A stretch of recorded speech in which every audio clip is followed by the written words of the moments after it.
Hey, Snoop, Jake, and Slam fan.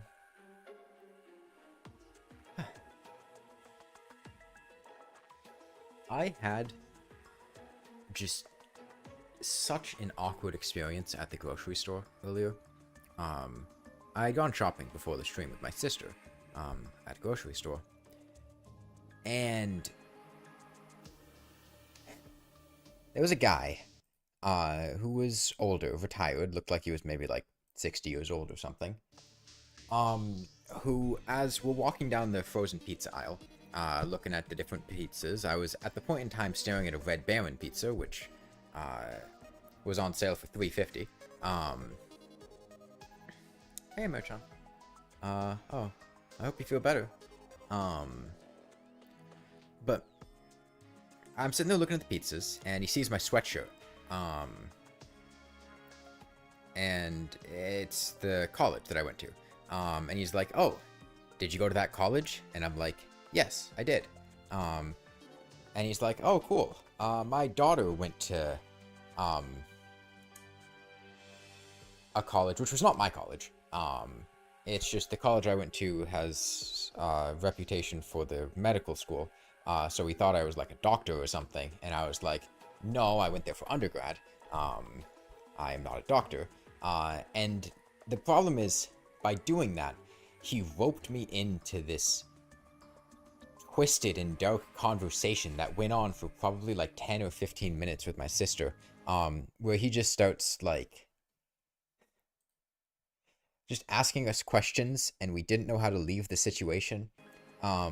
Things like, "Oh, where do you live? Where do you work? Where are you from? What's your job like? What are your thoughts on Joe Biden?" And liberals. "Oh, I used to be a Navy SEAL.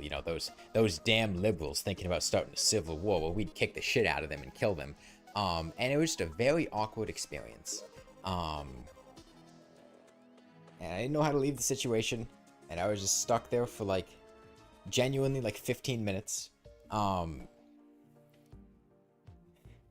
As this guy just talks about how his kids are like doctors, and how he's like an ex-Navy SEAL, and he moved down to where we were living because up north they he was wounded in the Middle East, and he needed a double lung transplant, and up north, because the color of his skin, he couldn't get a lung transplant, but he called somebody up at Duke University in North Carolina, and they were like, "Hey, yo, come down here, we'll get you a transplant." And apparently that's why he's living in the South.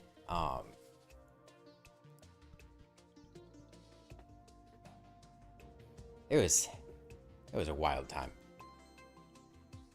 My thoughts on Joe Biden? He's not Donald Trump, so that's a positive. Oh, also, he pulls out the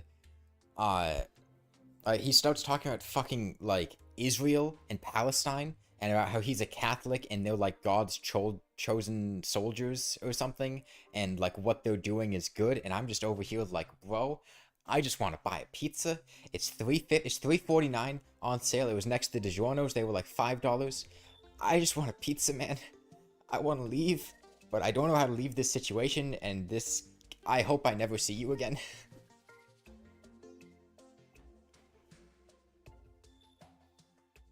Okay. We need to get chlorophyte. Chlorophyte and life fruit.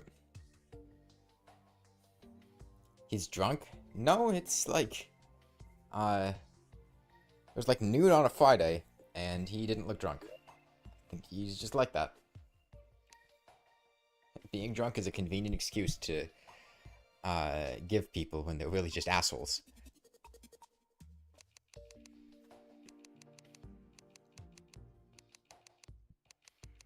Yeah, that's just what old people do. Like, they go to grocery stores and just talk to people for like minutes on end. We didn't know that. I've never seen this man before in my life. He just started a conversation. It wouldn't stop.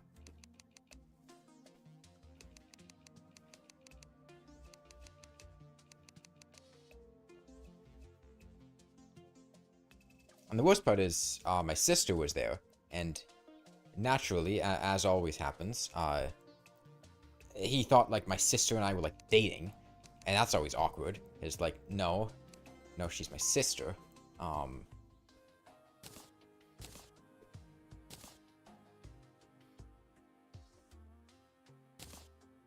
Well, we spent a while, I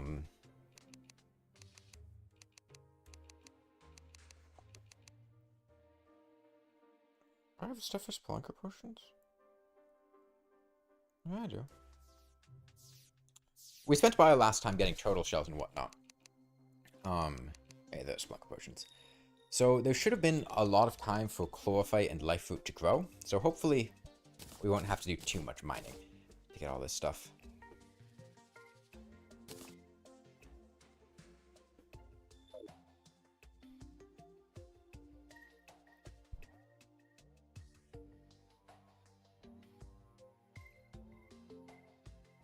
It's the last chest that has the...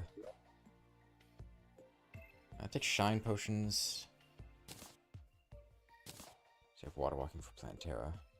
Which defense do I have? 109. Okay.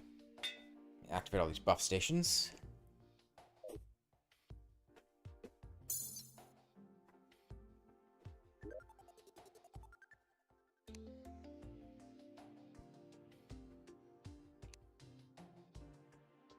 Okay. I have an ancient chisel, somewhere.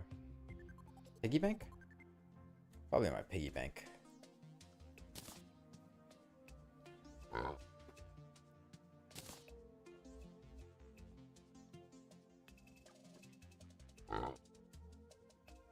Yeah, well, we need to do a little bit of, preparation before we get to Plantera, but we'll be doing it soon.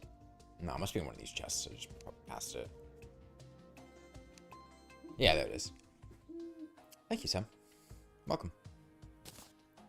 I think I'll swap the flesh knuckles here. I think I sacrifice 8 defense for the mining speed buff.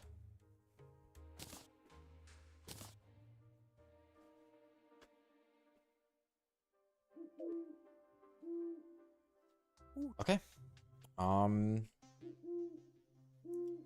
Get the bewitching table.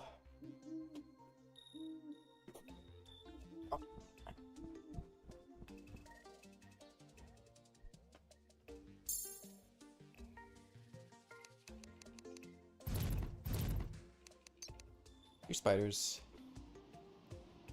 Let me close this door in case like a solar eclipse happens or something.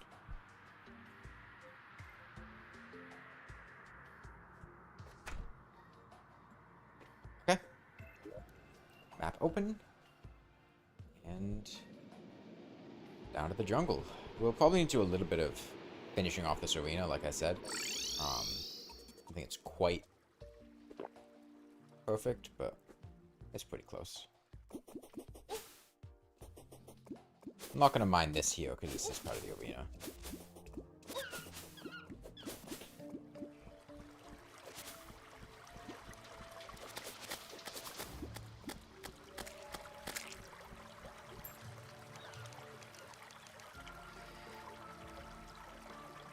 Okay. So I think we need 74 chlorophyte.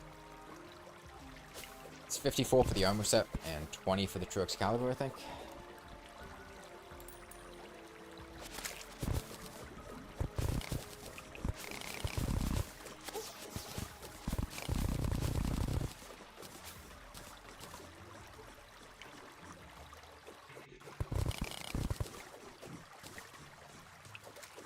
I probably should have reforged this pickaxe axe, but whatever. Not too big of a deal.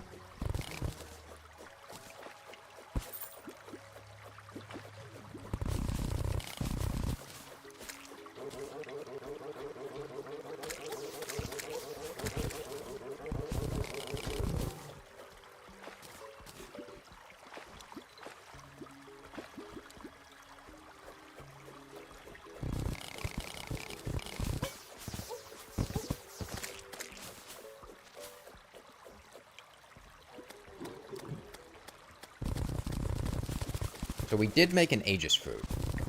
So get that going for us.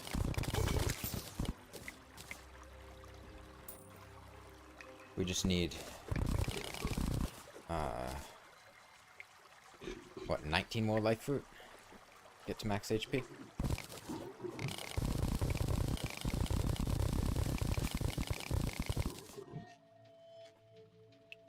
It's probably off here.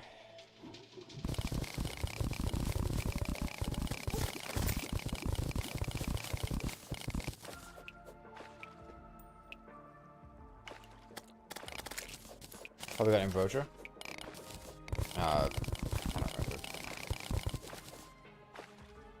Probably, but Ambrosia's benefit is pretty tiny, so I'm not really super concerned even if I didn't.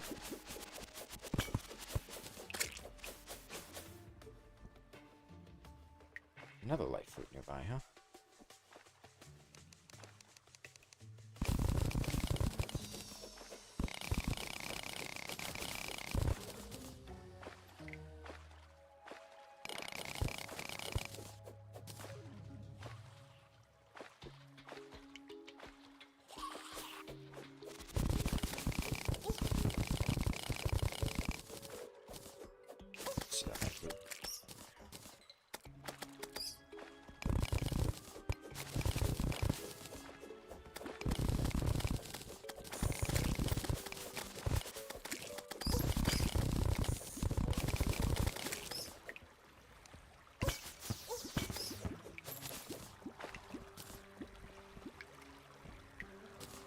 I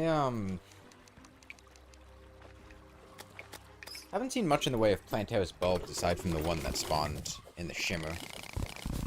And I'm not gonna lead her back from there. Seems like a headache. I think I still want mimics. Yeah, I got all the mimic drops that I want. We have Starveil and Berserker's Glove. That's just money and nothing else. Really.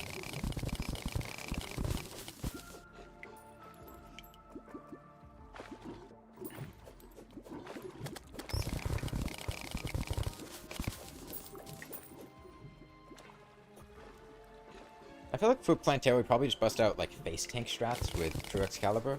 Maybe not pure face tanking, but pretty close to it. At least in our first phase. We'll see how things feel for the second phase.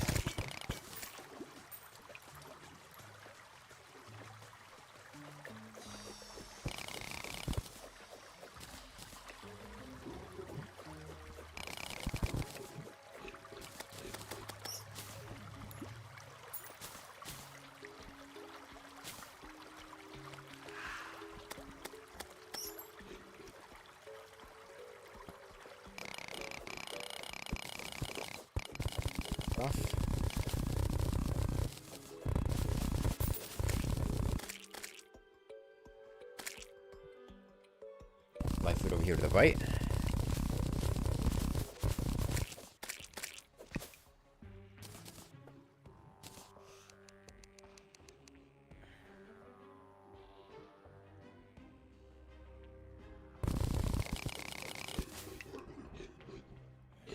I wonder if I'd been considering earlier, potentially fishing up this stuff for like a life force potion. If I have the hollow in a, because I think I do have the hollow in a lake near the snow biome, and I don't need a life force potion, but I have a decent fishing setup with the Sitting Duck's fishing pole, and you know, an extra 100 HP could go a decent way if I'm in a bad situation.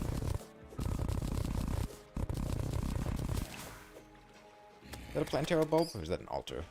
It looks more red than pink. Probably an altar.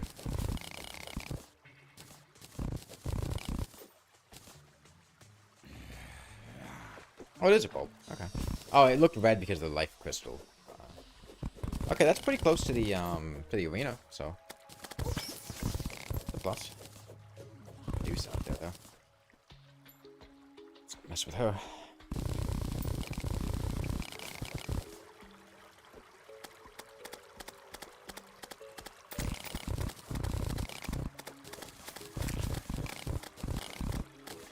Yeah, it's a bulb, and thankfully it's very close to our arena, so...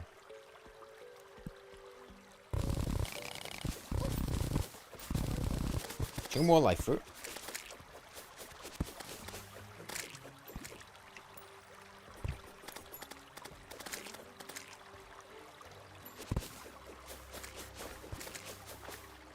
I actually need to, the arena's not quite done. There's still a little bit more mining I think I have to do in here.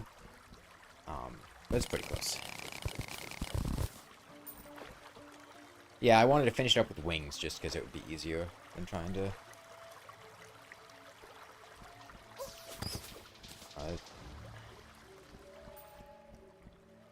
do it with the pre-hard mode mobility options.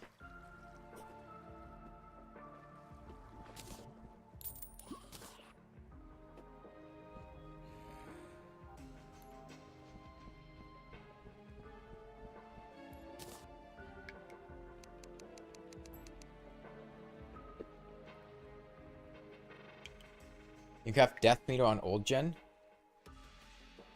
Apparently? I never made, I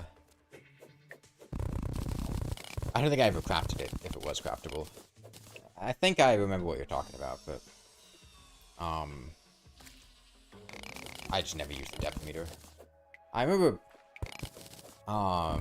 back when compasses dropped from mimics, though.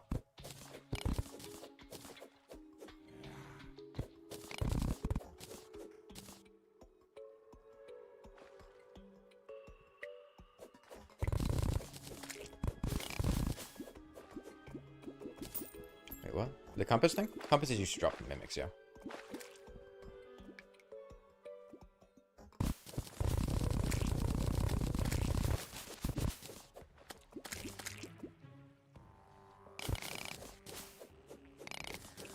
One of the mimic loot pool options.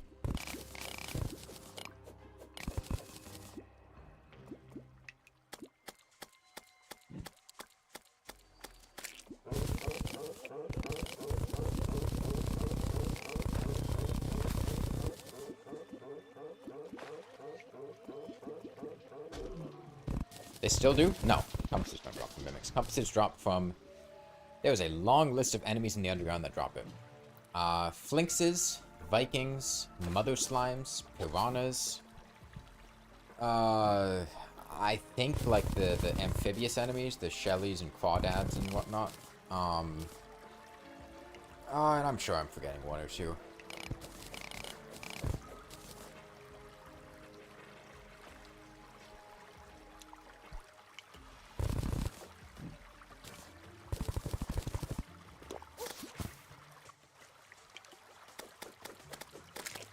Damn, maybe trappers hit pretty hard.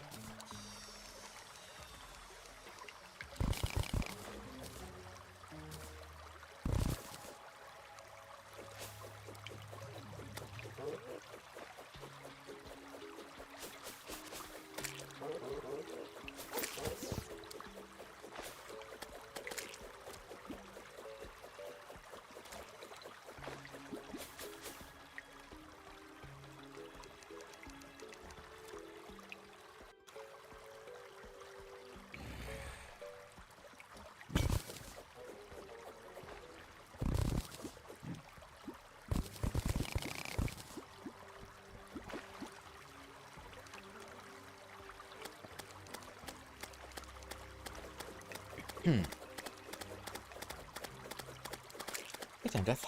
Thank you.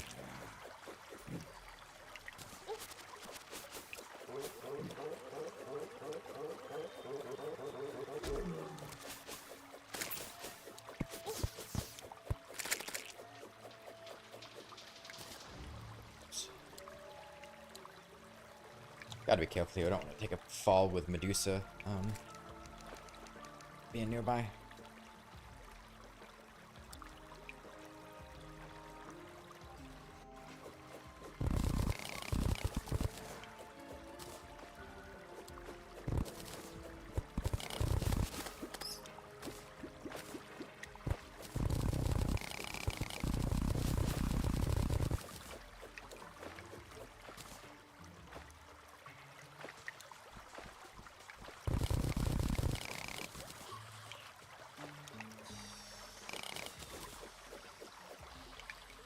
You had a Medusa flashback? Hmm.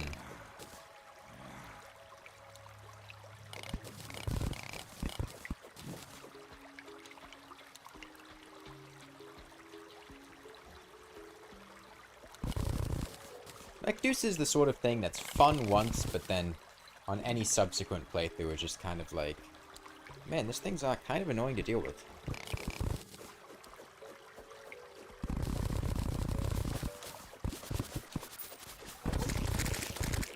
Bees.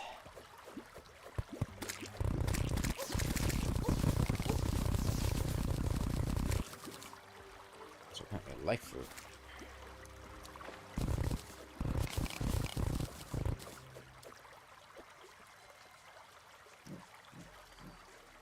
Medusa's a war crime? Medusa's not as bad as she used to be. Her, like, detection for petrification used to be way worse. And she also used to be pre-hard mode. Does it drop a mechanical pocket mirror? No.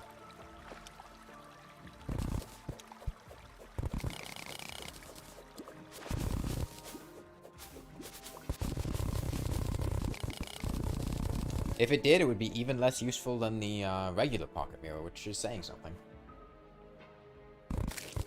Although, actually, hold on. I have the Ankh Shield. Medusa's...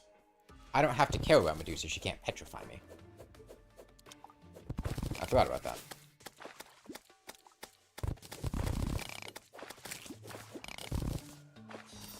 We don't know. Full of fight. 285. That's like enough. That's... Yeah, we have enough chlorophyte. We don't need more. Let me just look for life fruit now.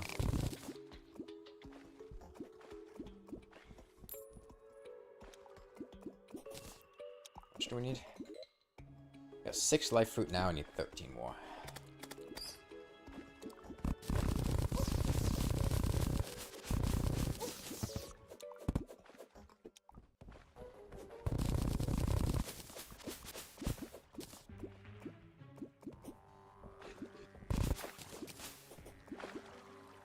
Turtle shells? Yeah.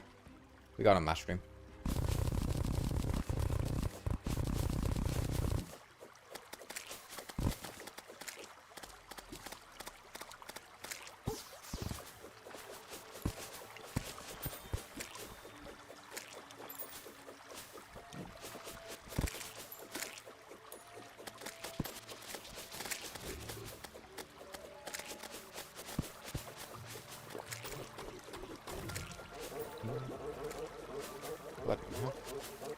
That's fine. It won't affect respawn rates.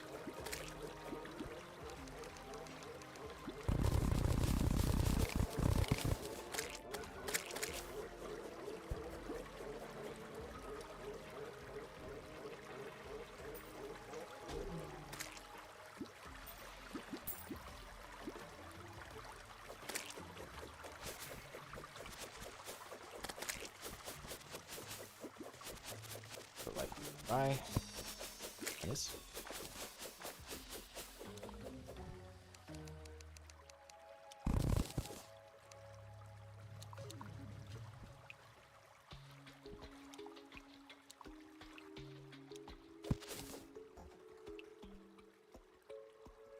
Yeah, we have 4 turtle shells, I think. We ended up getting an extra one.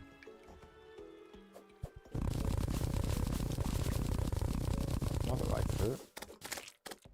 Where though?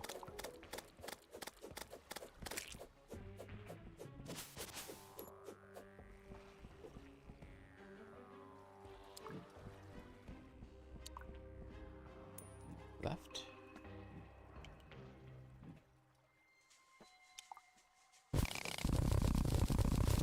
Now to the right.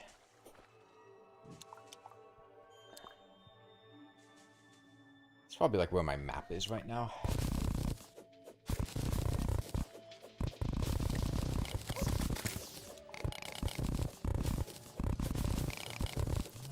Yeah, there it is.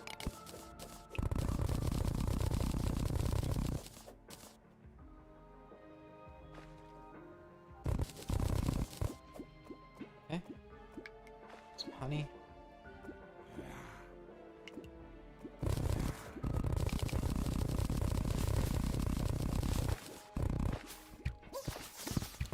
Life fruit somewhere.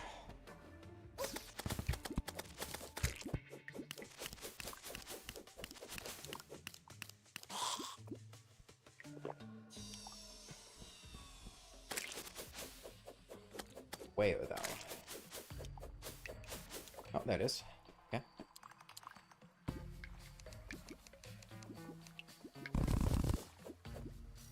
Am I mining so fast? I have good mining speed buffs. I have a mining potion, a well-fed buff, an ancient chisel. I could be mining a lot faster.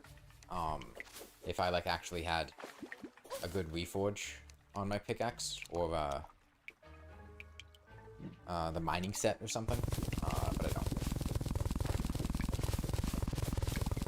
That's a good speed though. I don't want to go too fast because I don't want to things that increase your mining speed are very effective, like mining potions and well-fed buffs. If you've never used them before, there's no mining cap. I mean, the fastest you can mine is 1 frame per... Or 1 block... 1 swing per tick, which is 60 times per second. So the effective mining cap is 60 blocks per second.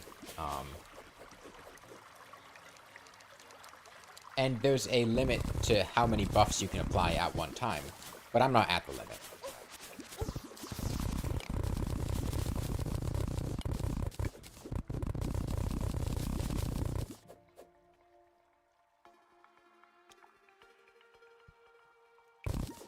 Do I got cake? It's sitting on top of the party girl's house.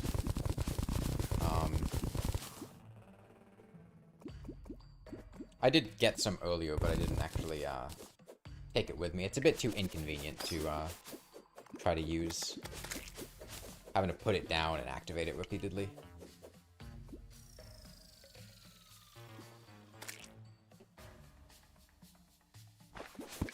Now, I'm sure Time Death was referring to the item Slice of Cake, which gives you a mining and speed boost for a short period of time. Not sure what other cake they'd be talking about.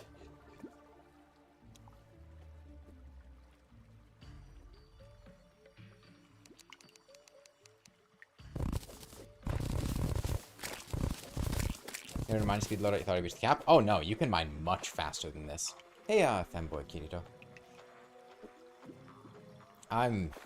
As far as, like, fast mining goes, I'm actually mining kind of slowly.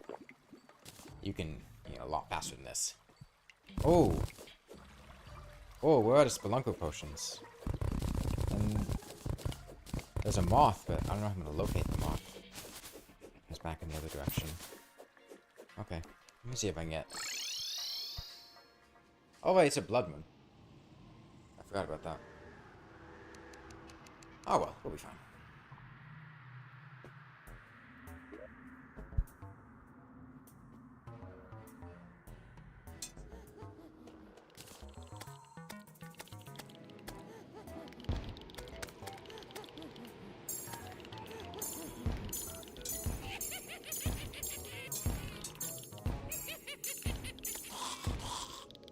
Okay. 1, 2, 3, 4, 5, 6, 7 more life fruit to max HP. Let's smelt this chlorophyte.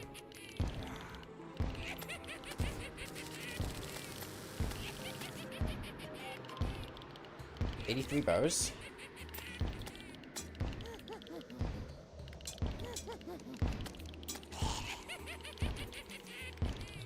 True Excalibur. Another blood moon, this is the 8th one.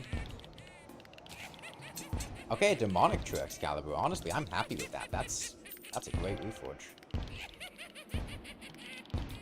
Yeah, I'll take it. And then we'll make turtle armor.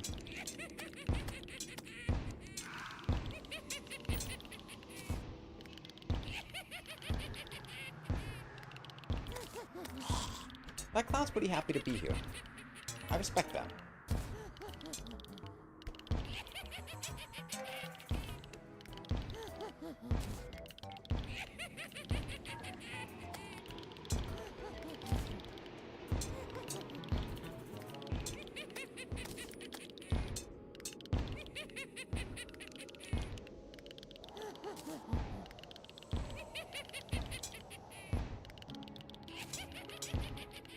Okay, well, we go from 100 defense right now up to... We lose a little bit on the helmet, but we get the damage reduction from the full set, so I think it's worth it. Up to 109, so 9 more points of defense, and once we put the flesh knuckles on, that'll be 117. Yeah. And then with... Oh, wait, no. 121? Oh, right, because it's a warding reforge. Yeah. Alright, we're at 120 with defense right now. An Iron Skin Potion will take that up to 129, and a Well-Fed buff up to 132. And I don't know if I have a Bass statue right now, but depending on whether or not the Bass statue is active, it'll either be 132 or 137 for Plantera.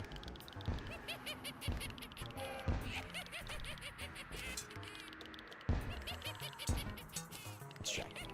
Yeah, we got a Bass statue right now, so 132 for Plantera. Pretty decent amount.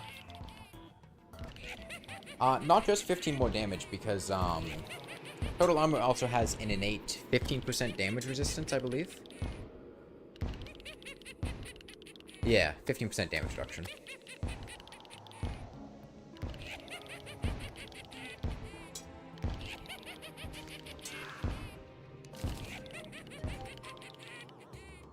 Yeah, the clown's a little bit annoying.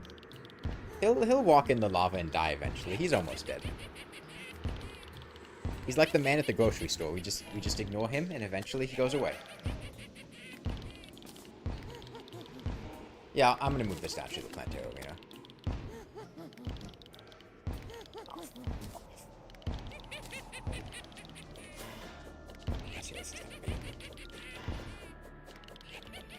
Okay, well...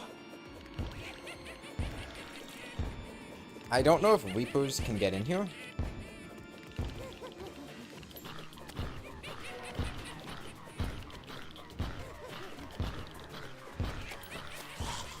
They can't come in from the left. Clown dropped a KO cannon. I mean, there's not really anything I want from a solar eclipse. Like, I already have wings. There's just... I mean, like, if I were to get the Celestial Shell pieces, and I also got lucky with a Golem drop, I could make that, but...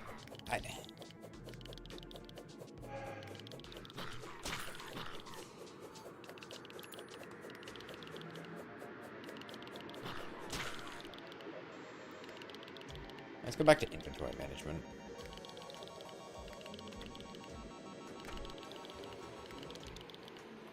Did you just open that door?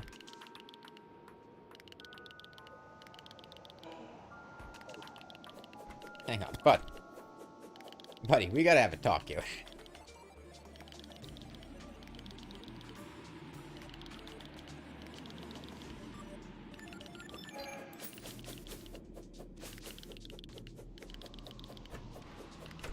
Okay. Goodbye.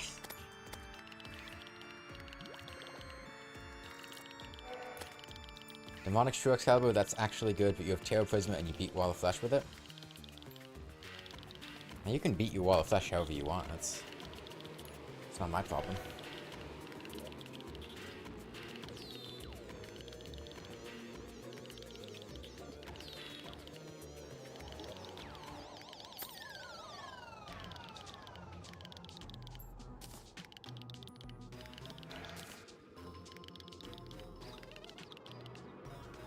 Okay, yeah, we're Reaper proof as well as Wraith proof.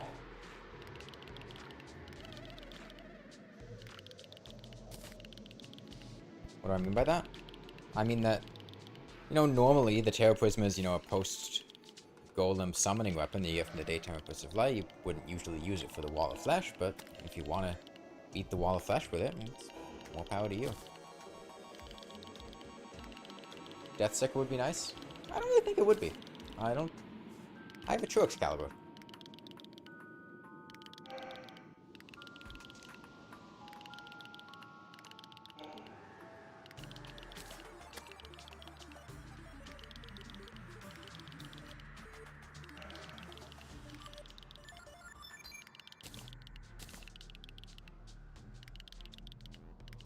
How much damage does Phase 2 Plantera do in contact damage? Is it 140?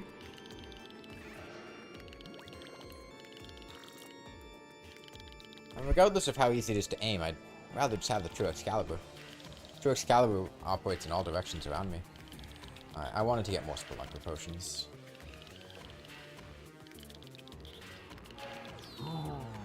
Like 150? I thought it was 140. I thought it went 70, 140, 210.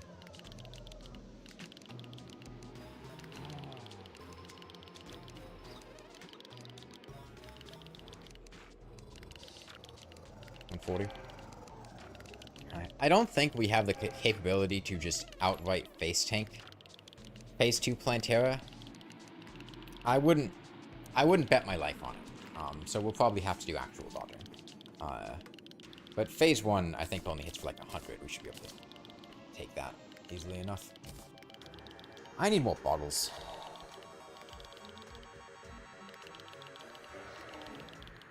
A Wall of Flesh when you beat it for the 20th time that night. Why do you need to beat the Wall of Flesh that much? You're trying to get, like... You can share the emblems to the other ones if you didn't know. You just get, like, really unlucky with, like, a Firecracker drop.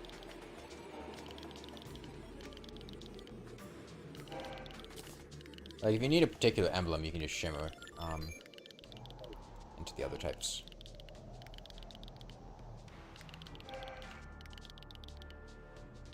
Oh, I have 2 notifications on Discord. Which are important. Well, no, you don't need to try to get the right emblem, because you can just shimmer to the... Like, just use the shimmer. It'll save you a lot of time.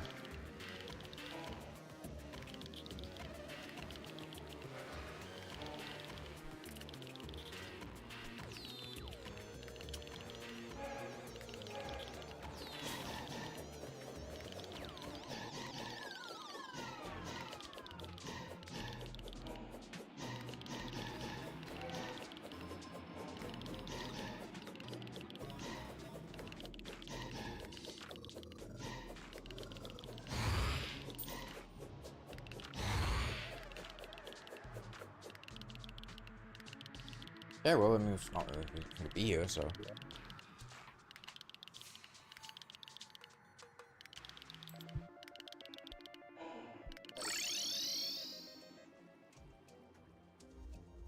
Fuck!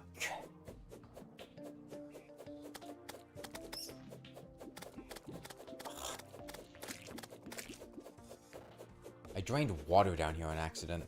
Shit. Well, there goes the whole point of having the honey down there.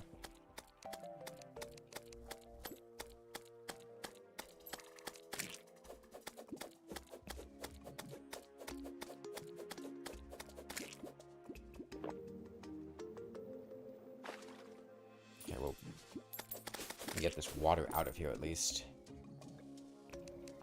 And then we'll deal with the... Just put more honey in here. Don't I need the drop? You think I'm gonna get the Celestial Shell?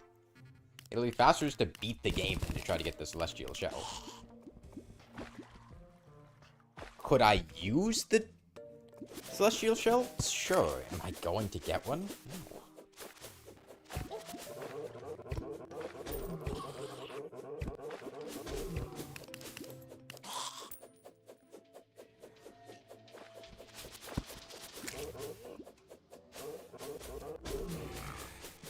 I mean, the Celestial Shell is a really good accessory, like,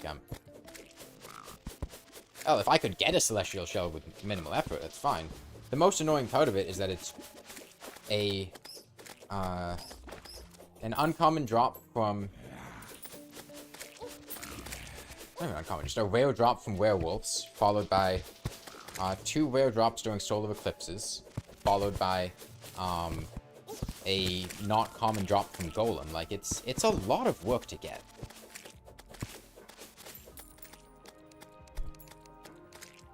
And, like, yes, at nighttime it's 7 defense, which is roughly what a Flesh Knuckles gives. It's, like 10% generic damage, and with melee, I think it's closer to, like, 15%, which is really good. It's got good life regen. It's got, like, mobility buffs, but, like, holy hell, it's a lot of work to get.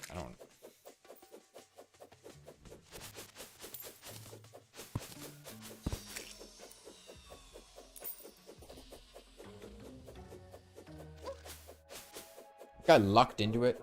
I see you. I see you. Go attack him, spiders. Spiders, go attack him.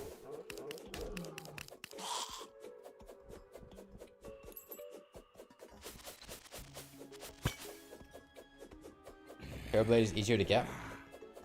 Well, the Terrorblade has a bunch of weapons that are really good to begin with, so you'll probably have them. Just because it's worth getting them on their own, irrespective of the Terrorblade. The Celestial Shell pieces are... The Celestial Stone is the good part of the Celestial Shell. And that one's pretty decent. The werewolf form and the merfolk form suck. Those are the bad parts of the Celestial Shell.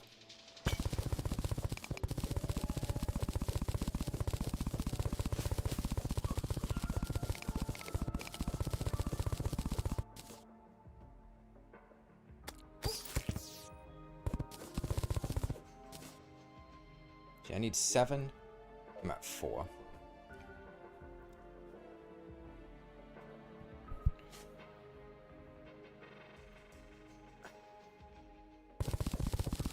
Alright, hopefully we won't get another solar eclipse tonight. Be annoying.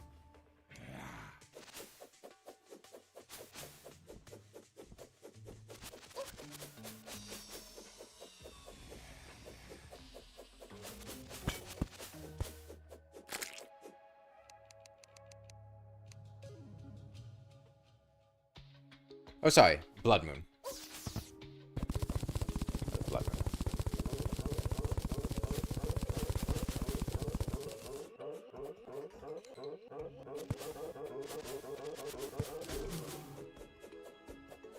And once we get 2 more life fruit, we should be done mining for the rest of the game, so that's nice.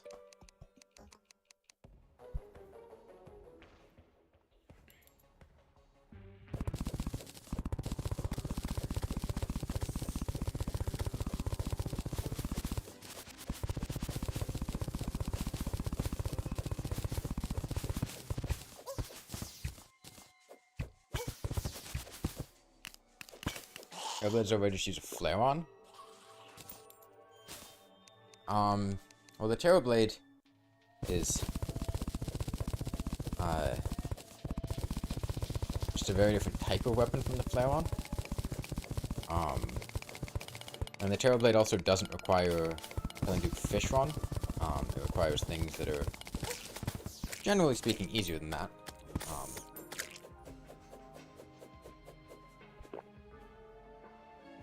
And I honestly don't really think it is overrated. I'll be honest. It's really good.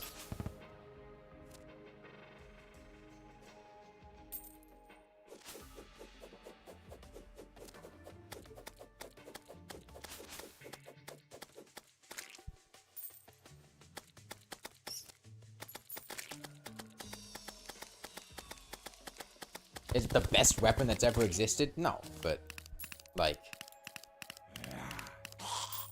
I don't know. I feel like people rate it pretty accurately.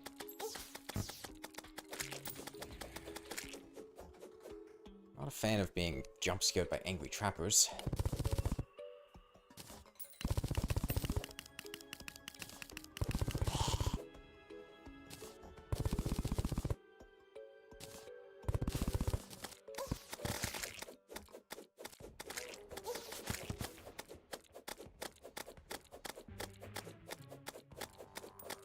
Yeah, Flying Dragon's really good, but it's also post-Golem, whereas the Terrorblade is post-Plantera. And also requires doing the Old One's army, which, sucks.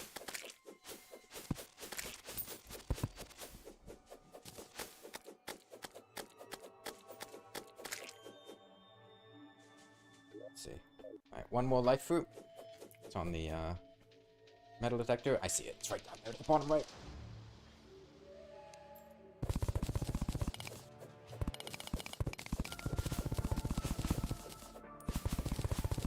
I crafted Terrorblade already? No, we haven't built Plantera yet.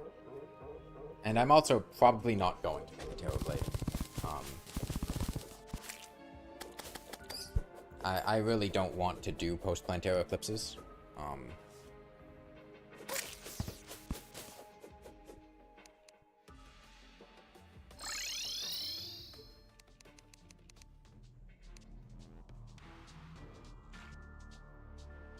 Life food top left, we would mind it. Oh, we got what we needed.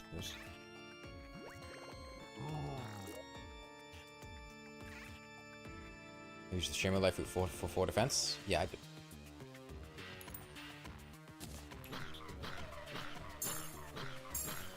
No, we're still pre-Plantera.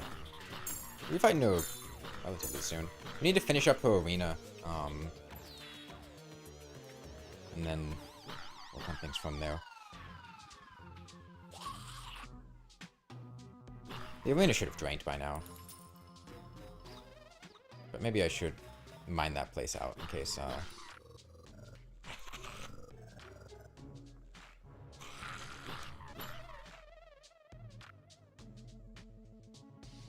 okay, there's more water that falls.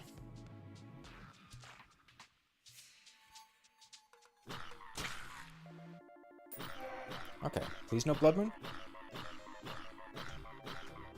Okay, no Blood Moon. Why not play as a summoner? Summoner has shit defense. I'm not... The only class I'm playing as is tank. I use summon weapons. I've got 2 spiders right now. We killed the twins with spiders. But for day-to-day operations, there's no reason that I would not have as much defense as I can get.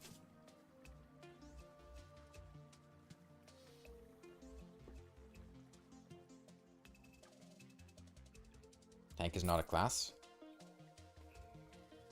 I'm not playing as a class then. Like...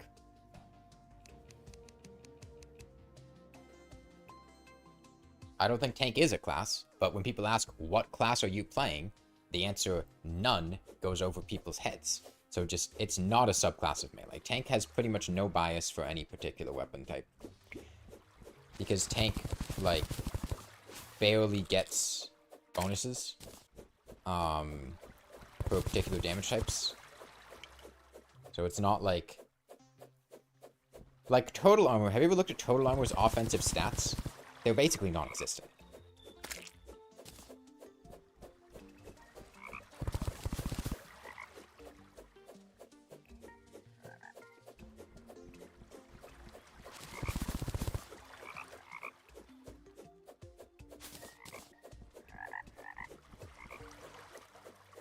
They mostly use melee armor and get melee damage bonuses. The tank armor sets give almost no melee benefits. Beetle armor and total armor, the tank versions, are both... You basically get no penalty for using something that isn't a melee weapon. They're so minuscule that...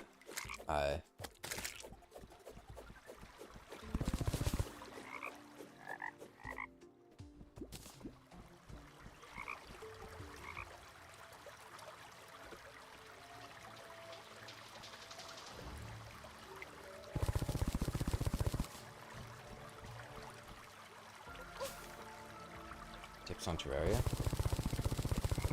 I mean, can you be more specific than that? Terraria is a very big game, it's hard to give generic tips.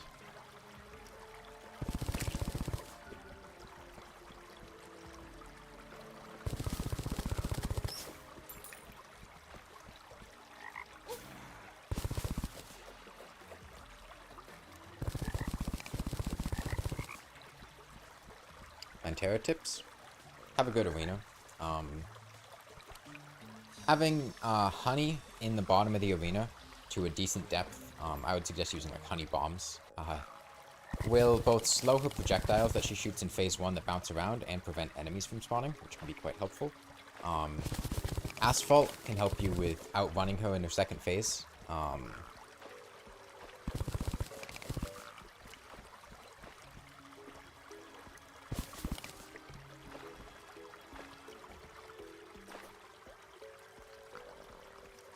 And Plantera's Well, really, in all of Plantera's phases, your goal is basically just going in a circle.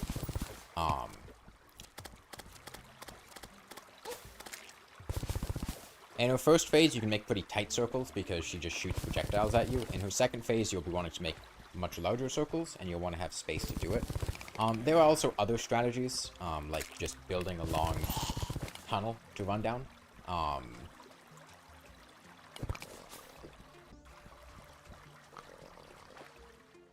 I don't have much experience with those, though.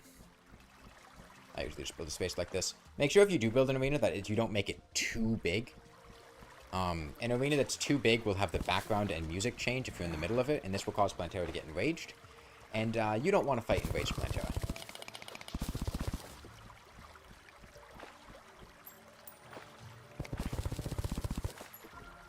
She's like twice the speed and does like twice the damage.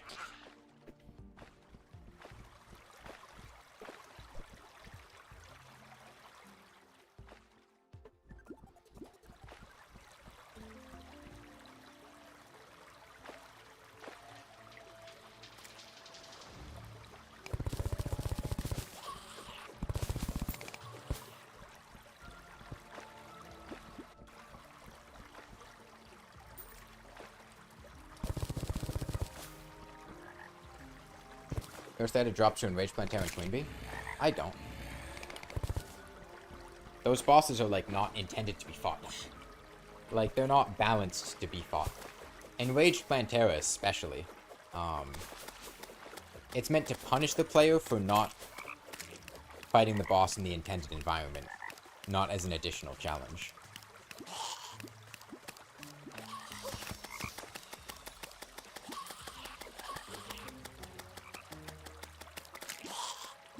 No, Daytime Empress of Light is not a punishment. It's intended as an additional challenge.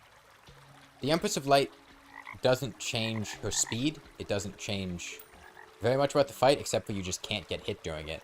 Plantera moves at twice the speed and deals like twice as much damage. Duke Fishron moves way faster and does more damage. Queen Bee just moves at hyperspeed and is like undodgeable as she gets low on HP.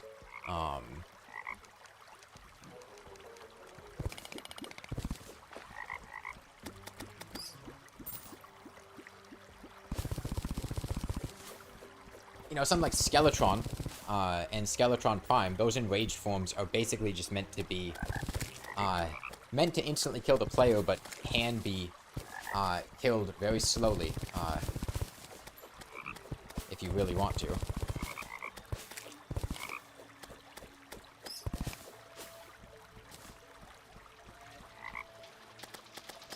Enraging mechanics are basically soft biome restrictions. I see. Well, they don't need you to be in that biome, but it's strongly encouraging you to be in that biome, and is not going to reward you for doing it elsewhere, because usually fighting enraged forms elsewhere is just cheesing them, because the enraged forms aren't really intended to be fought. Like, I've killed enraged Plantera by cheesing her and staying somewhere she can't stay, because actually fighting it is, it's kind of awful. Similar thing with, like, used to be able to cheese enraged Duke Fishron by going in a circle with the anti-grav hook. Or cheese the daytime Skeletrons with hoiks or teleporters pretty easily, but they're not, like, mechanically sound things that are meant to be fought. Talking though, so beautiful. They're fishnets. I mean, I don't know if they count as stockings technically, but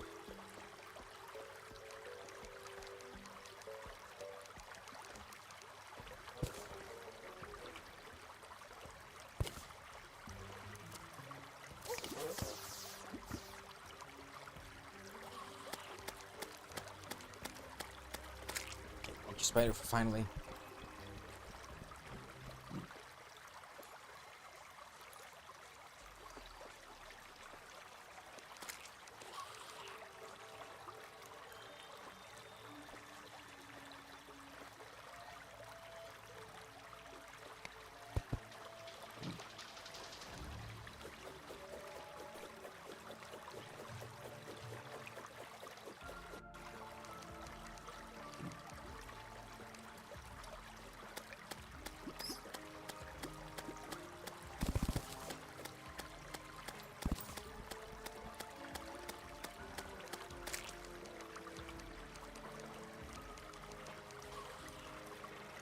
The Dungeon Guardian is the most players.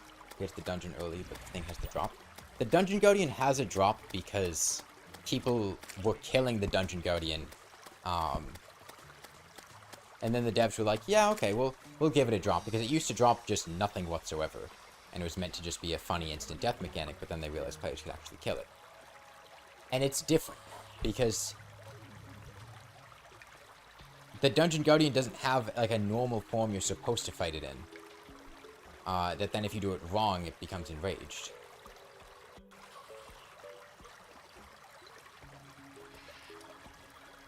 If you want to fight Enraged Skeletron, or Enraged Skeletron Prime and want the reward for it, just go fight the Dungeon Guardian.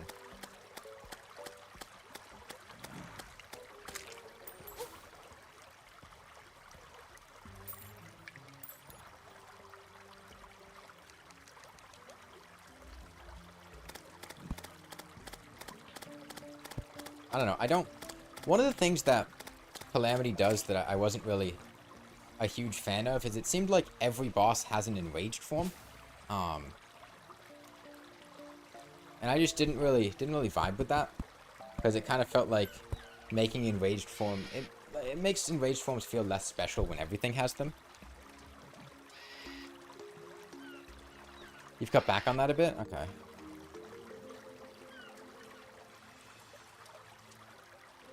The Muramasa be godly?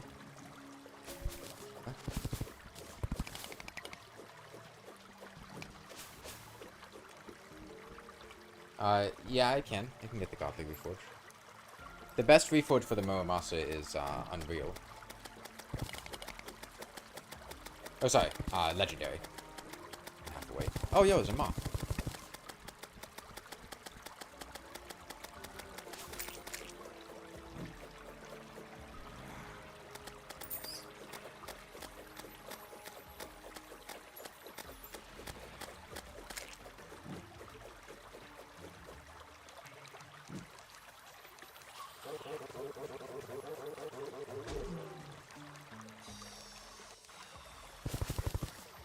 Okay, well, unfortunately, oh wait, this isn't even the edge of the arena. Wait, bosses are biome or day-night restrictions? Yeah, but they weren't, like, actual restrictions, they were soft restrictions, because they just get enraged afterwards. Like, it's cool for some bosses to not, like, the Eater of Worlds and Brain of Cthulhu, they just fuck off if you leave the biome, they don't get enraged, in the military at least. And it makes them have, you know, it gives them something more unique or interesting.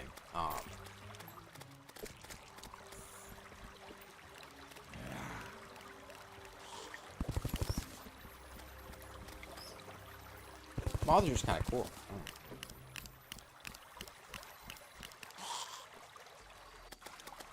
You ever seen a moth before? You ever play Hollow Knight? Well, that moth's not very cool, but...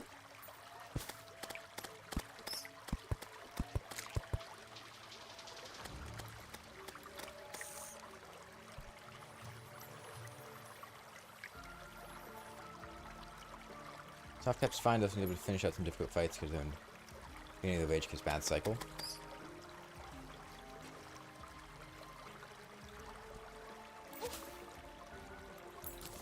I'm not saying nothing should enrage, but playing Terraria like this a workout, if it would feel like one after a long time. I mean, it's definitely exercise.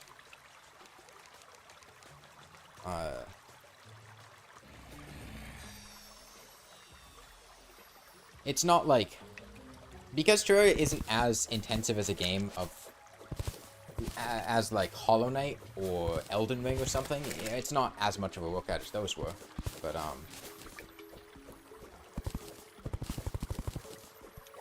for the most part, I don't really need to do fast button presses.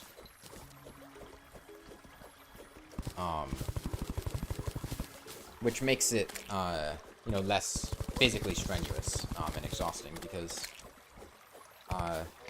there's just not things I need to react to very quickly, or precisely.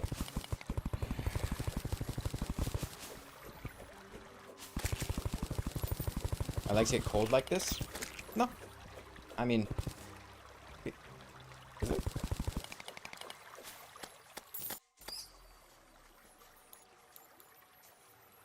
fight. Oh, there's a skull down there.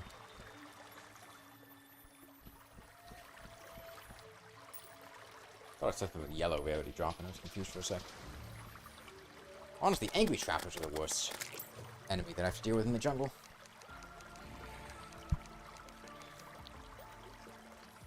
Tortoises are super predictable.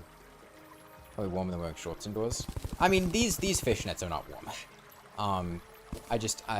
My room isn't that cold.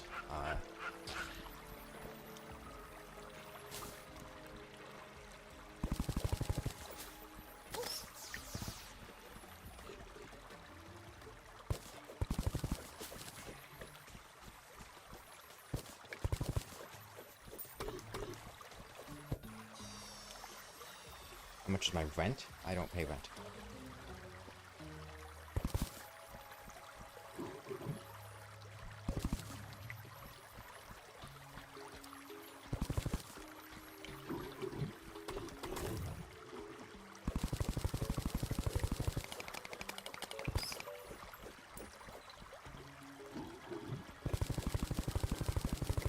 In the arena? Yeah, I didn't finish up the top left corner in free hard mode, so we need to shut this.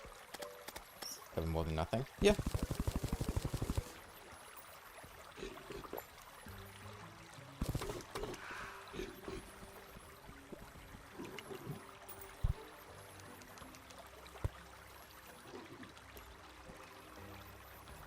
This little area up here is the last spot though, so pretty close to done.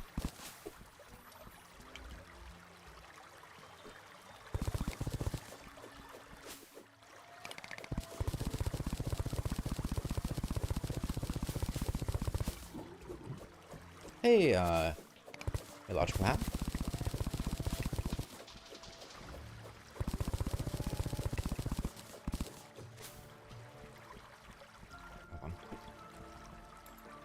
Oh, okay, we made it. Just as the flight time wore off.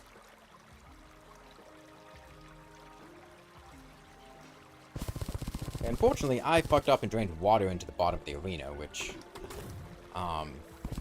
caused the honey to turn into honey blocks.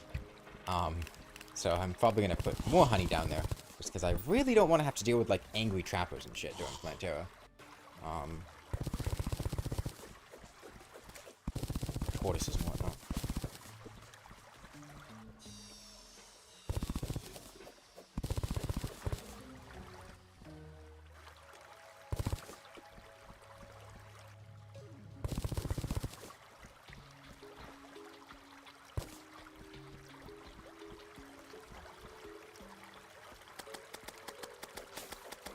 They spawn even with lava, but they spawn outside the arena, which is easier to avoid.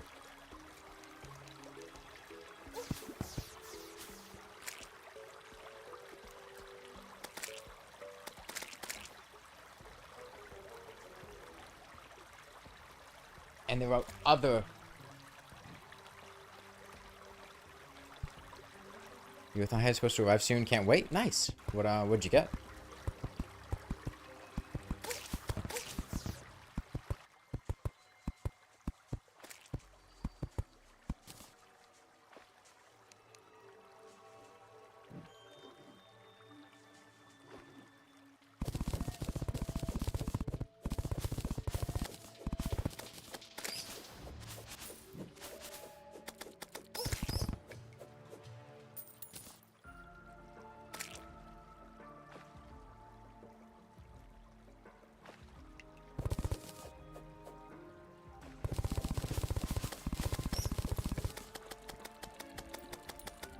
Not variety in local web stores, just black and white stripes at the top. Okay.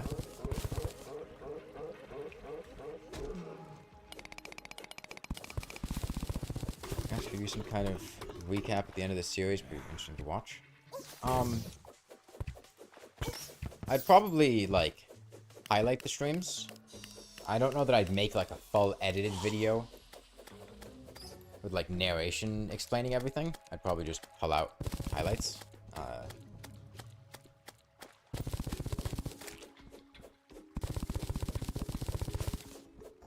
There's not really that much to say about what's going on. It's just playing hardcore, but on a dancepad.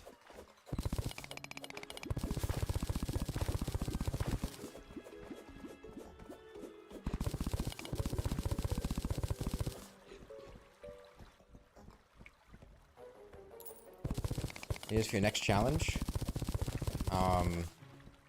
Well, whatever gets voted on Patreon or selected on Patreon will probably be the next thing I stream after this. Not assuming anything gets selected, seeing as right now there are no votes for what to stream for December.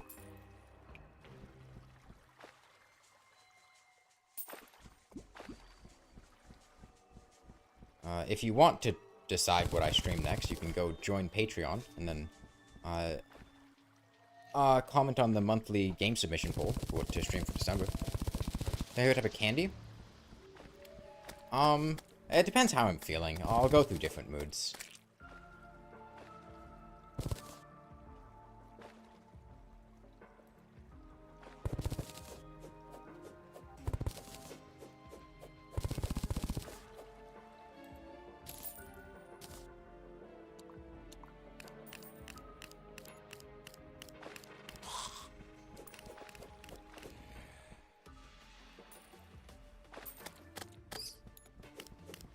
Hey, Kiki Kaka.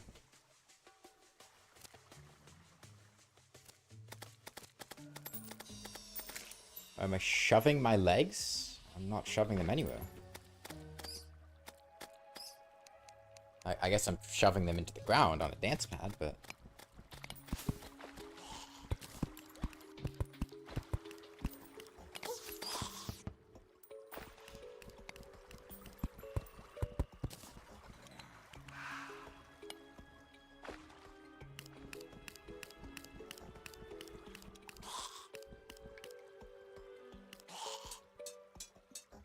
Does liking Plantera make you a furry? What do you mean liking? I am male? Yeah.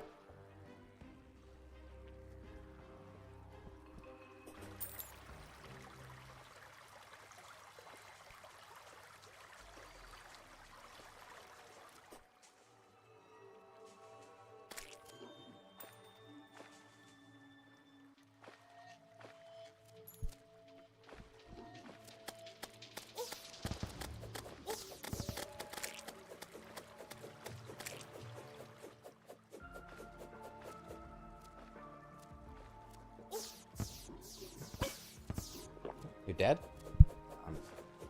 Damn, sucks to suck. What is... God, that fucking hornet all the way over there. Jesus.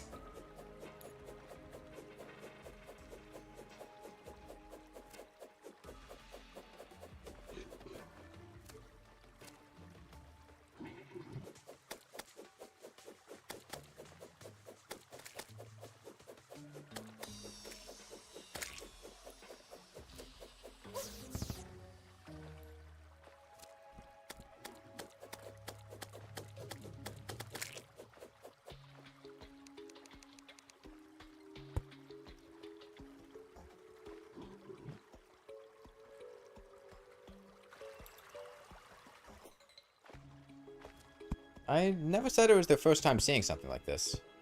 That's something that you're reading into the situation, not something they said.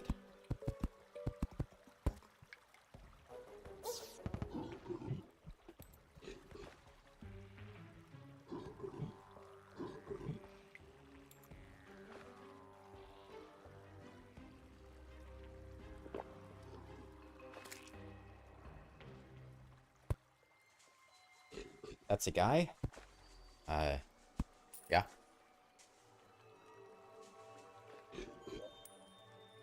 You're out? Out where? I got a food? I went to the grocery store earlier, I picked some stuff up, got some fruit snacks.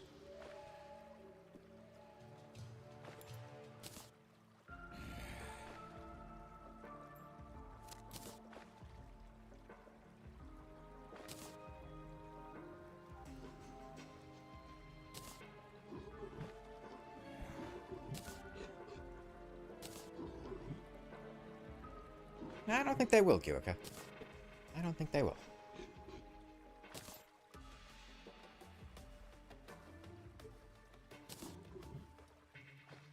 Oh, let me put my my flesh knuckles back on. Oh. Oops. Well, it'll die on its own.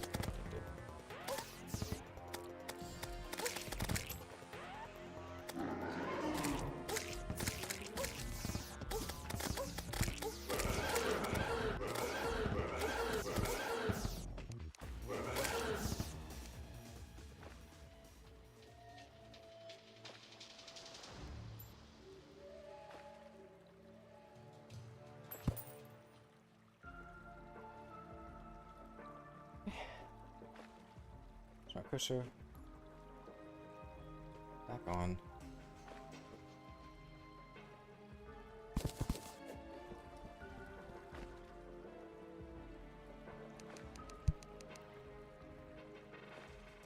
Okay, now arena's fully filled in. I'm just gonna do a little bit of honey duplication to get it back to the level I want it at, and then we should be good to fight Plantera.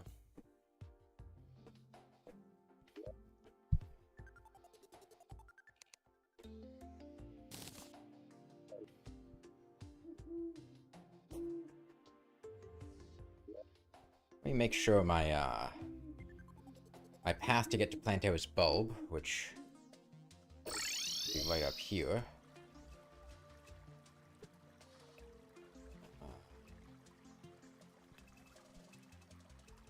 Where was it?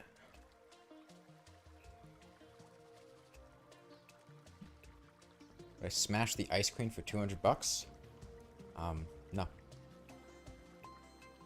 She's like literally made of ice.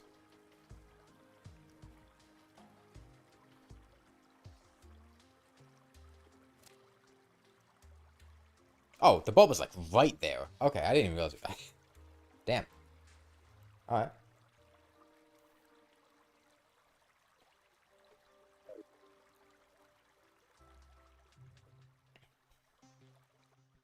Okay, well let's put some torches in this place. No, not if you would die, just if you'd be willing to, like, have your penis be rendered, permanently unusable by having, like, the skin ripped off by ice.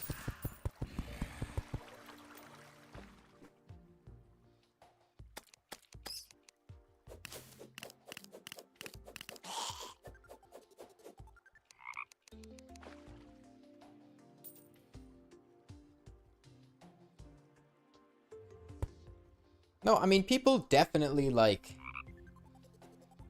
do, like, you're not gonna instantly die because you touch something cold, but,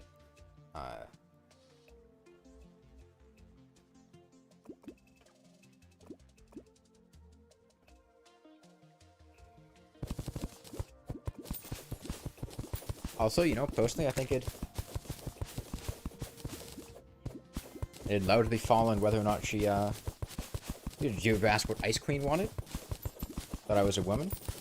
Took you a very long time to say that. Hate to break it to you. Have you heard me speak? God, I suck at this. Okay, well, never mind. We're just gonna get rid of the honey. I'm not. We don't need it. We'll be fine. Wait, is that a jungle key? No, it's a beetle banner.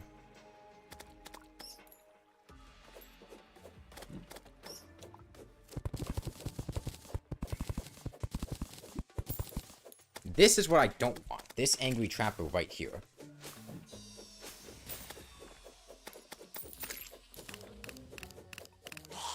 Situations like that are really annoying to deal with.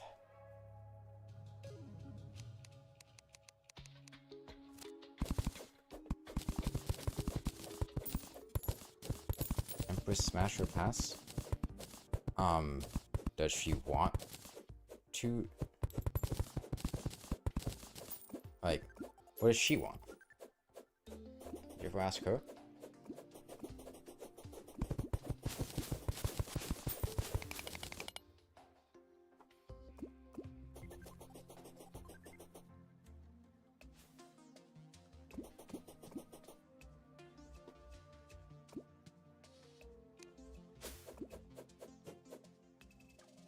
Hey, Mike. Oh, shoot, that's a boy.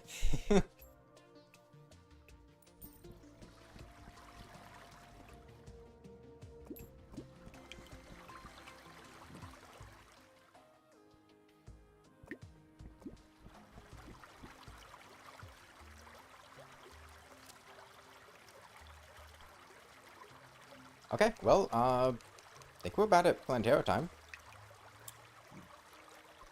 Just clean up over here.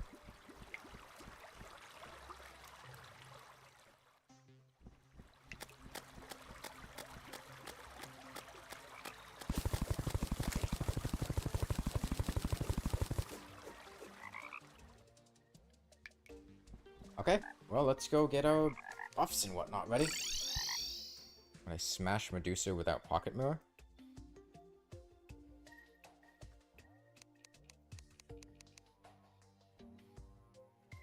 I don't know. I'm not down that bad. Like,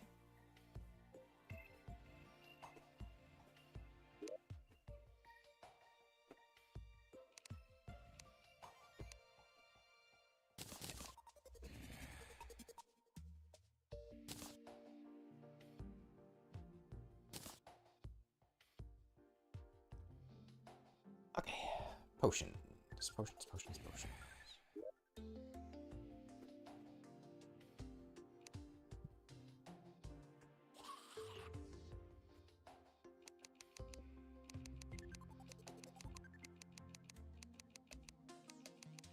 Oh, right, I need to fill these up with water. Let's go to the ocean.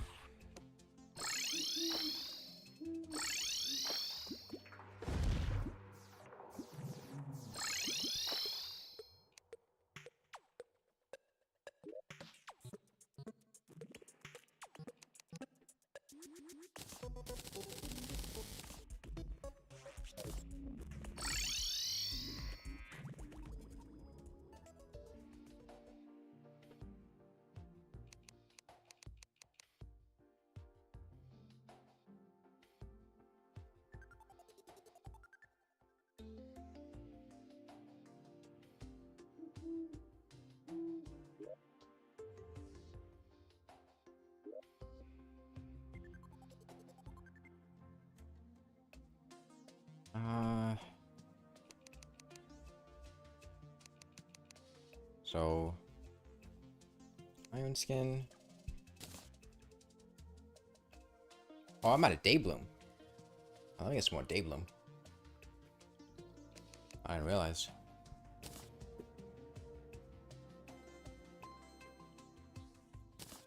Made a couple campfires.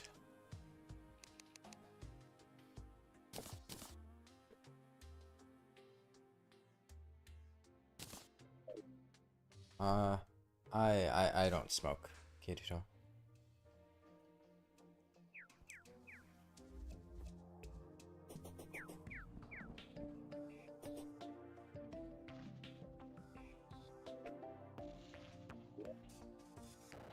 Nor do I really get the stoner jokes, like, we get it. You smoke. Cool. What is the punchline? Is it that weed exists? I don't.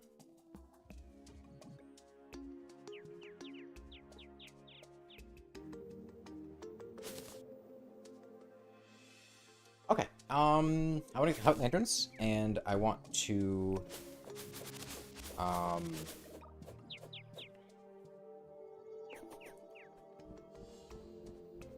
get the bat statues.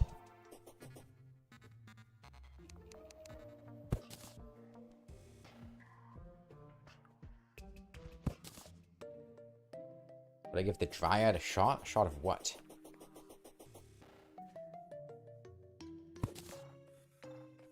Does she want a shot?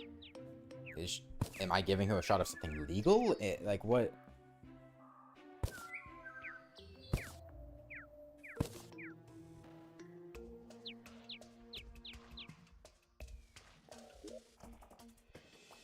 Do I have my wrench on me? I think it's in my piggy bank.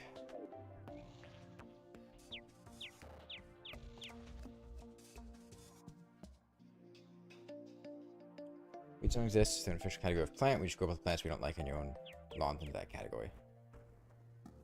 Map.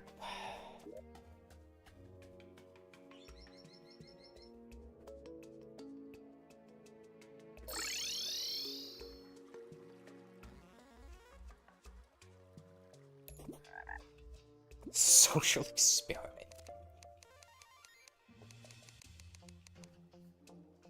sure it's a sex joke? Why would shooting someone be erotic? That seems kind of fucked up. I think that's something you should work through with professional mental health if you consider shooting someone to be erotic. I'm not following.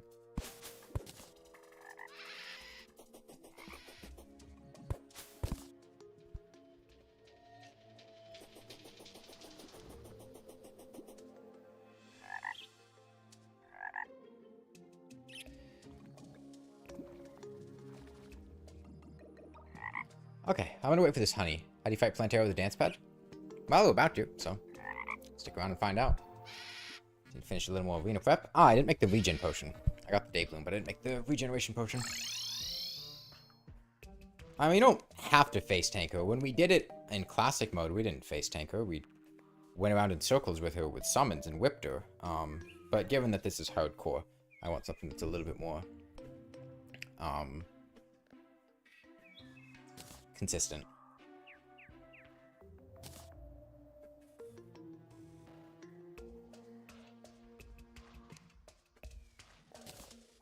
Can't you face tank on the second phase? Yeah, we'll have to see how that goes.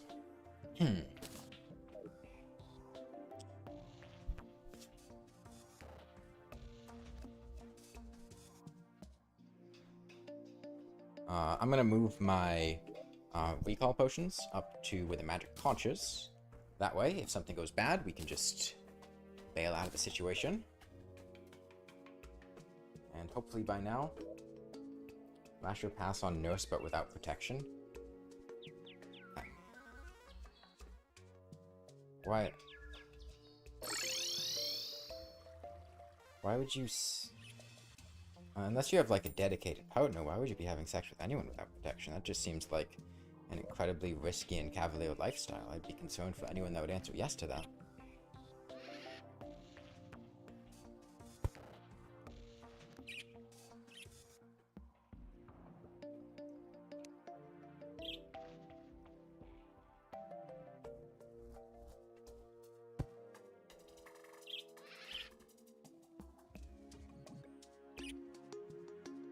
Planet will chase you down to be enraged if you magic mirror to safety. No, she won't. She'll despawn. Like, in very rare circumstances, she sometimes won't despawn immediately, but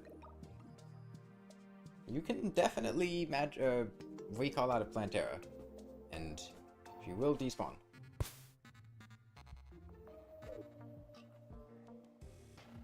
There are, like I said, very rare circumstances where sometimes she'll stick around for a while for some reason.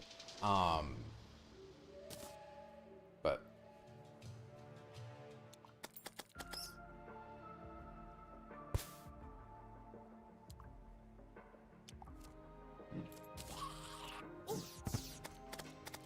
it's Plantera, not Queen Bee.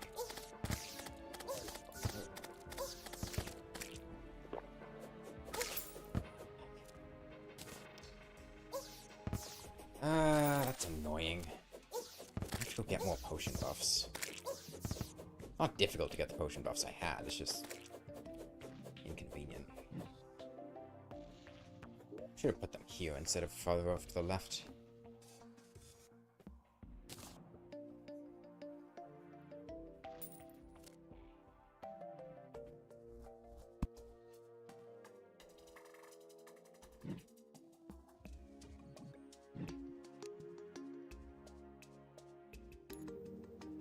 Well, I mean, with Queen Bee, you can also manipulate her lack of despawning and bounce between oceans and whatnot to, kill her. The only bosses you can't escape from are bosses like the Moon Lord or the Wall of Flesh. The Moon Lord actively chasing you down and teleporting to your location immediately, and the Wall of Flesh just killing you.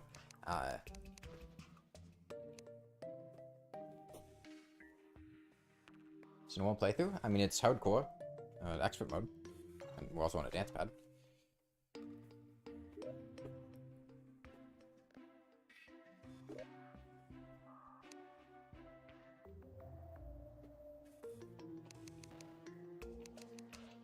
Let me make sure to re-equip my Flesh knuckles too.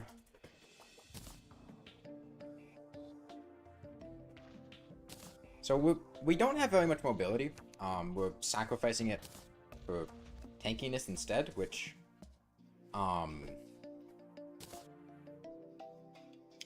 isn't ideal.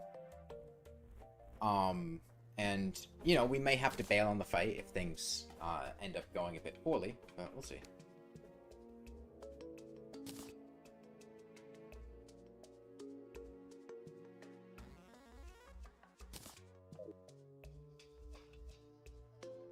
We equip Flesh Knuckles.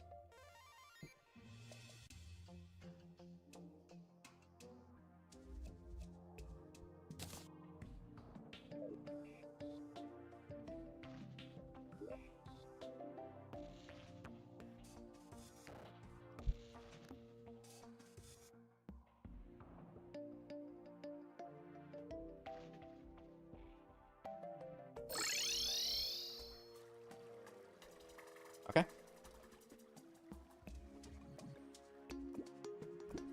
Let's go up. Right.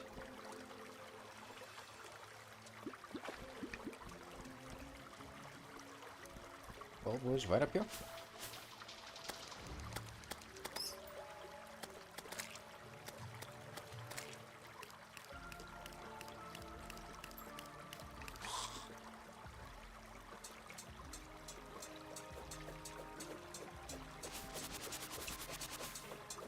Tortoise.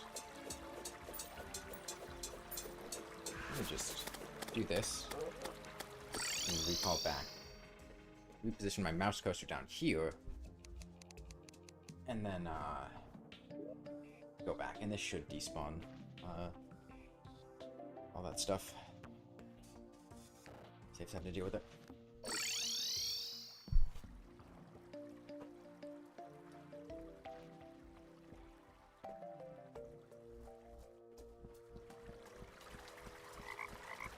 Oh wait, but I had to reposition my mouse cursor to teleport here. Okay, well that should do it.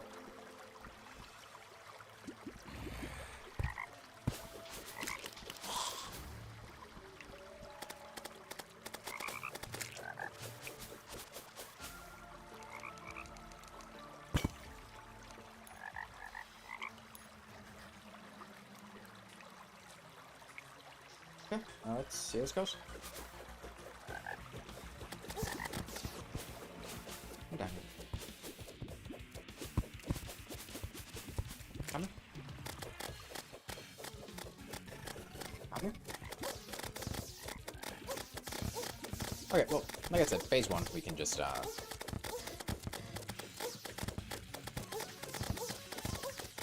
wanted to put down heart statues, that's right.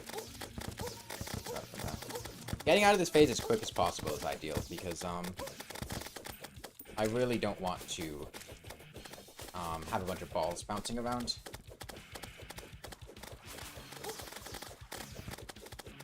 Yeah. If I can get rid of the tentacles on her hooks, that will make this a lot safer. We have decent enough damage, that we can kill these things pretty easily. With the True Excalibur. I think that white one's... still a few more. Getting them off the hooks will give me a safety net. Although I really don't need to, now that I'm looking at this.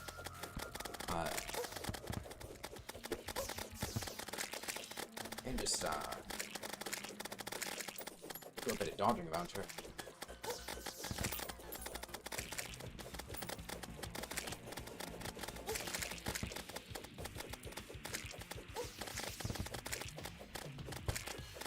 I don't want to kill the NPCs.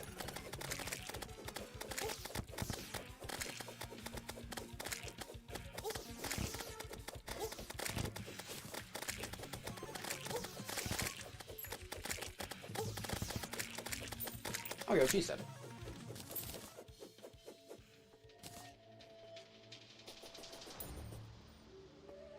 I got to, the painter died, so enemies will be able to spawn here. Finnish? No, American.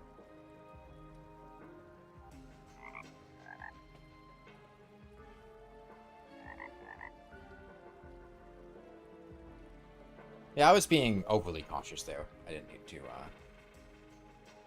take as much preparation as I did. I just, the problem is, after doing, like, legendary hardcore and stuff like that, it's difficult getting back into the mindset of not needing to prepare as much for just, like, expert and master mode. Which is why I'm inclined to do all this preparation that's really rather unnecessary.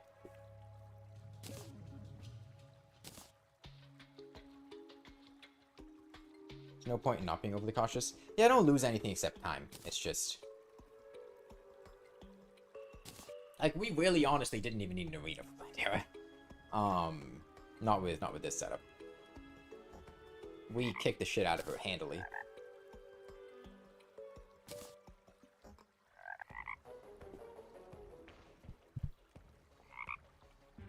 Would be pretty cool if I get, like, a Seedler.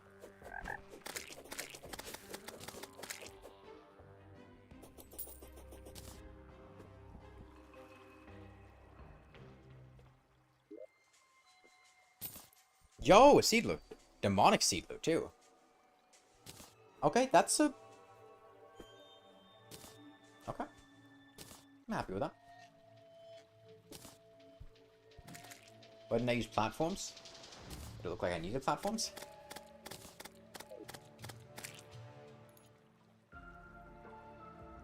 She was barely hitting me, and when she was hitting me, she did, like, no damage. We were dodging her in, like, a tiny box down there, and she was barely hitting me. I don't... It's you, big man.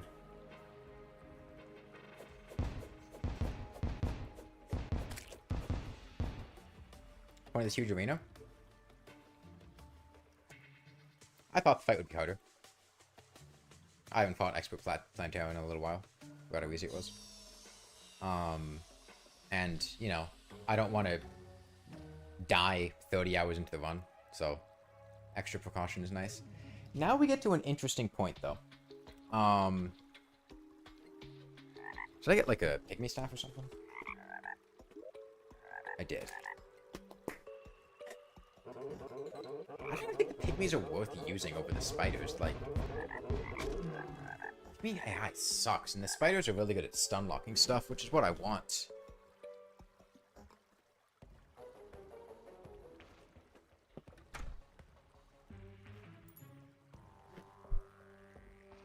Yeah, we need to, well, I want a Paladin Shield, because I want a Hero Shield.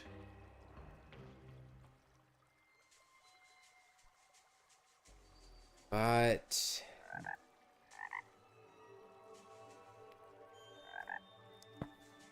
getting a Paladin Shield is tricky, because we have to kill Paladins, which means going to the hard mode dungeon.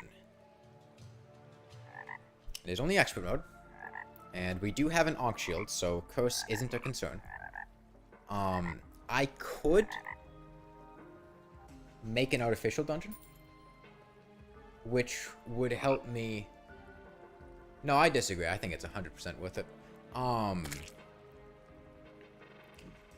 It would help me, I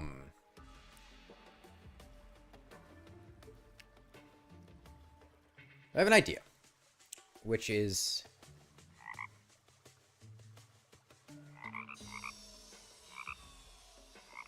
the Shimmer biome. I can turn that into an artificial dungeon. And I can wire up teleporters. I can shut off spawns except for one particular spot I want them to be in with lava. And then I can put that one particular spot, I can make it a dungeon biome, and using my lifeform analyzer, I can determine when the paladin is spawned in. And when a paladin is spawned in, I can walk towards it and go kill it. And when it's not spawned in, I can just stay where I am, and that will, keep me safe from most dungeon enemies. Dungeon casters can only teleport to dungeon walls. They can't teleport anywhere. So, as long as they're off-screen, and the only dungeon walls for them to teleport to are, you know, off-screen, then they'll,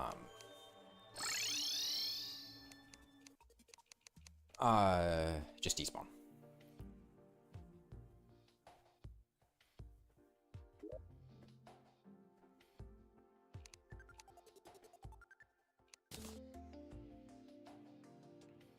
I should plant Daybloom seeds. I should also sort out my inventory a bit, because we'll be getting jungle loot. No minions? I have minions, I have 2 spiders.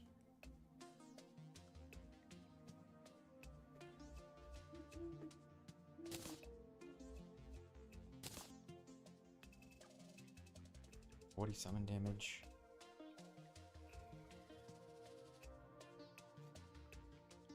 It's just the lack of, like, stun locking potential that I'm really not big on. Because that is a huge benefit. Spore Sack's pretty cool. Smash Prodigal onto her bathtub. Why are you guys so horny for Terraria characters? She's like 100 pixels.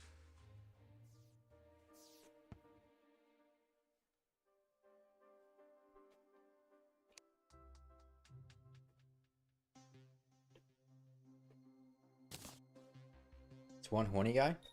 No, you've been going back and forth with, like, the smash or pass thing for, like, half an hour.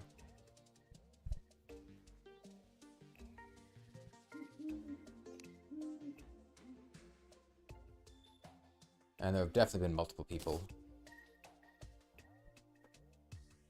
Sir, we're trying to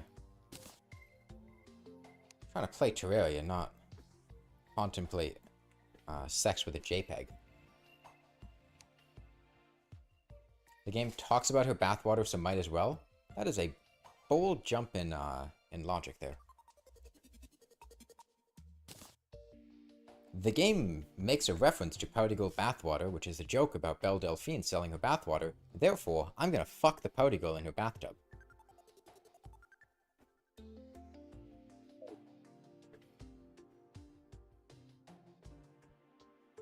Seems like a little bit of a leap of logic there, you know?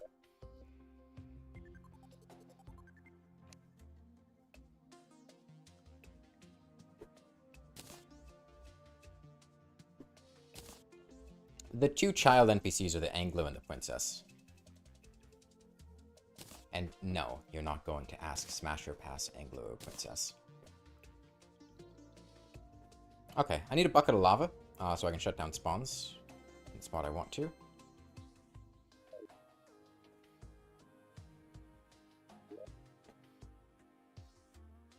Fill up some lava, and we'll need to get dungeon brick. It was a joke. The fuck's on your mind? I am preemptively telling people not to say things because I can follow logic and go, I mentioned a character, therefore somebody's going to ask Smash or Pass. And I'm telling you preemptively, don't do that. You have to realize, I am basically babysitting children in chat. A bunch of, like, edgy teenagers who'll say whatever if it thinks it gets them the validation of either being recognized or a chuckle or a laugh.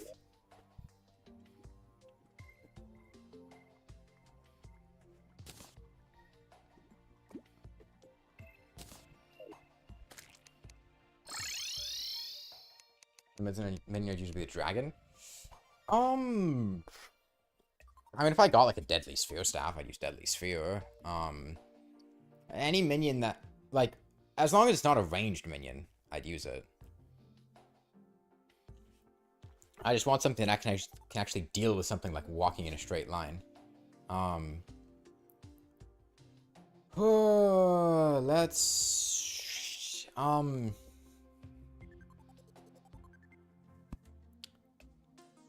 Dungeon brick walls are the ones that... I think you craft them at a heavy workbench. And... you need to shimmer them into their unsafe variants.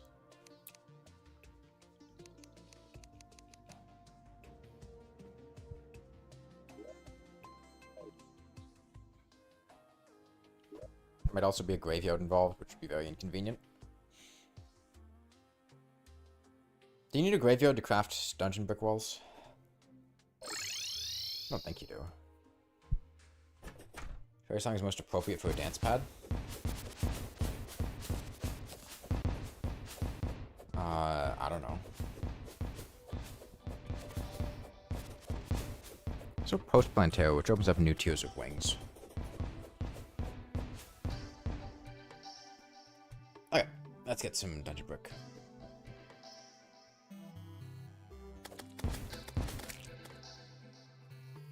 That's a lot of herplings.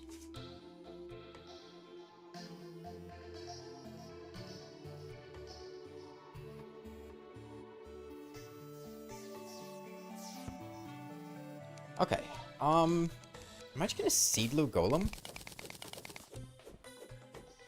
Like... just base tank out DPS Golem? Should've gotten a base tank and go just base tank him.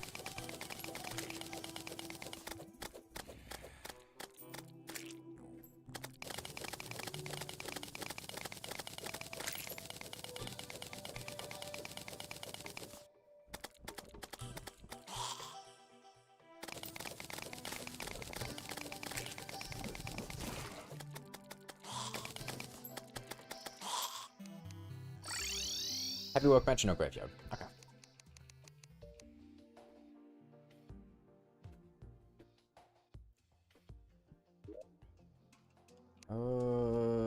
I forget. Do you make heavy workbenches at a table or a sawmill?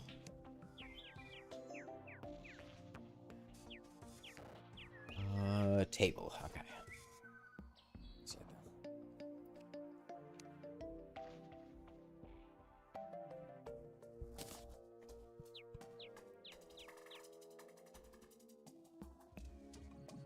What boss am I fighting right now? We just killed Plantera, so right now we're gonna be working on getting a Paladin Shield from the dungeon.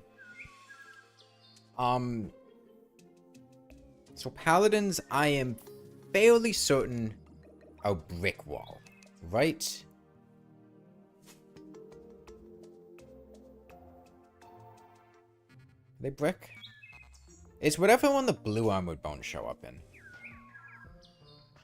I'll just check on the wiki. Make sure before I craft a bunch of them.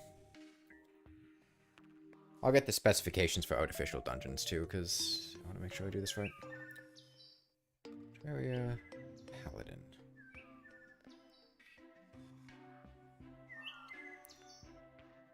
Yeah.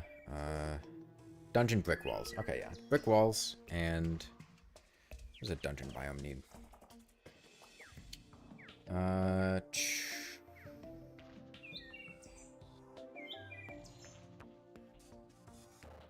We got any artificial dungeon details?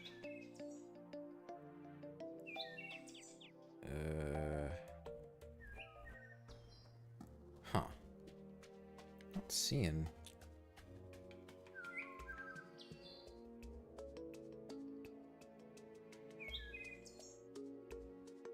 Huh. Okay, maybe a dungeon brick. We're not. I'm not. I mean, Golem would be the next boss that I fight. Let me just go to dungeon bricks. Maybe that'll have dungeon brick. Maybe the unsafe wall crafting recipe will have.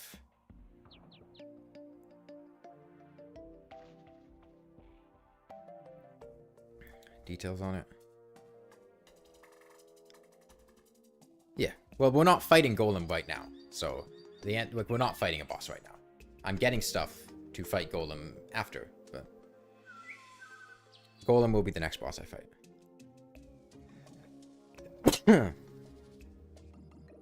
Okay, in order for the game to recognize the player to be in a dungeon, they need to be standing in front of coast dungeon walls underground and be close to at least 250 dungeon bricks. Okay. Thank you, Yoko. So 250 dungeon bricks, and enemies can only spawn on dungeon brick walls, so... well, they need to be on dungeon bricks with a wall above it, not necessarily a dungeon brick wall. Okay. That answers the question. So let's go back to the Shimmer.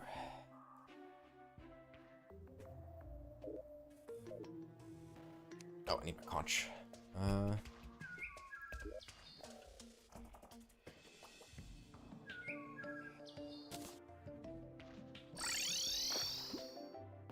Why do I understand the Shimmer? Because the Shimmer is a natural spot where I can control spawns. Oh, I didn't craft the walls. Hold on. No, it's got nothing to do with natural dungeon walls. It has to do with the fact that the Shimmer is an area where I can easily make sure that the only enemies that can spawn are... Oh, I don't even have enough dungeon brick on me. I need 250. Let's get some walls. Be enough. Let's go get some more dungeon brick.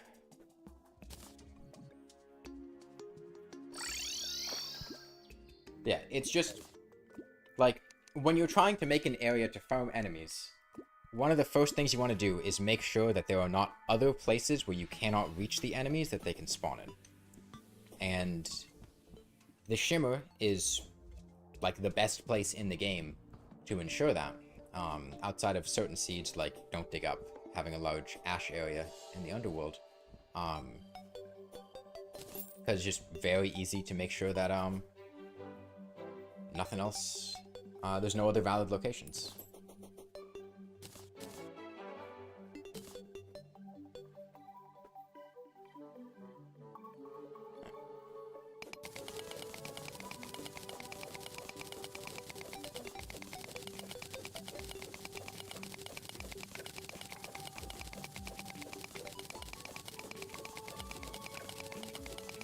Honestly, we could just beat the game soon. Probably next stream. Realistically.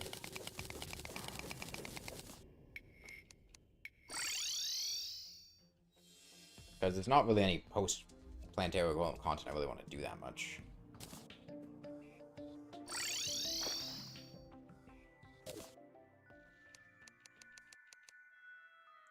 Probably just, I mean... The swords aren't ideal, but they'll work for... pillars with true Excalibur is going to be annoying, but... We'll work on it. It cost you nothing to not say that, Slime King. So I want to flatten out the area and then put lava down. Do the pillars normally. We'll see. I'm not sure what you mean by normally. That's probably... Like, I might skirt the edge of the pillar to take them a bit slower, at least until I get the solar pillar weapons. Because I'm working with pretty weak equipment right now. But, even that, I mean, it's subject to just what I feel like. Okay, let me... fill this in.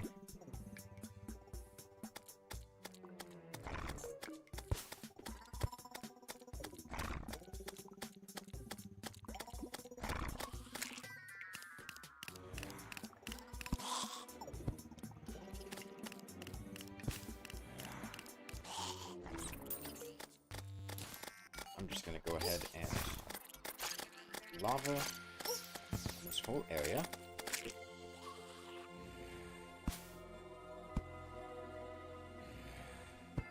With the banners, I feel like the spiders can handle this. Especially because we're not dealing with jungle enemy spawns.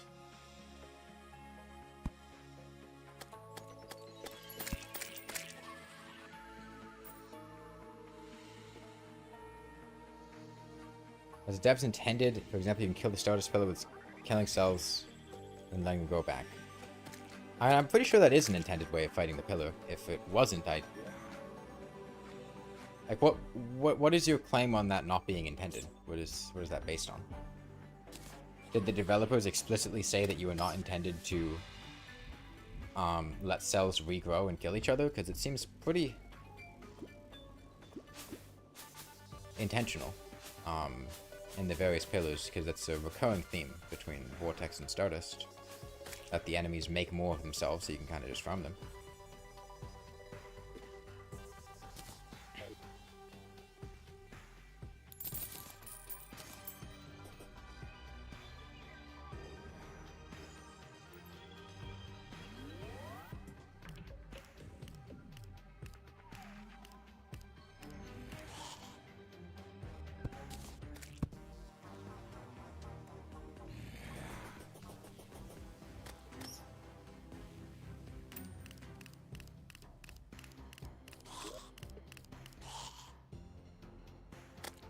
so this should accomplish disabling all spawns on this side of the shimmer.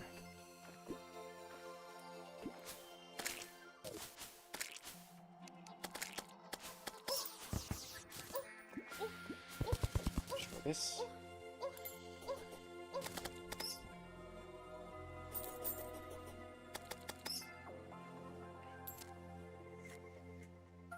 Now stuff should only be able to spawn here. But honestly, I kind of want to disable the spawns over there too. At least, until I get this place set up, so we don't have to deal with jungle enemies. Oh. I forgot about that. We'll have to deal with that. It's not gonna wait for me to get rid of Plantera's bow without something else, so we'll just have to teleport away. I mean, I will fight the pillars however I feel like fighting the pillars. I don't have an answer on how I'm going to fight them yet, because I haven't decided.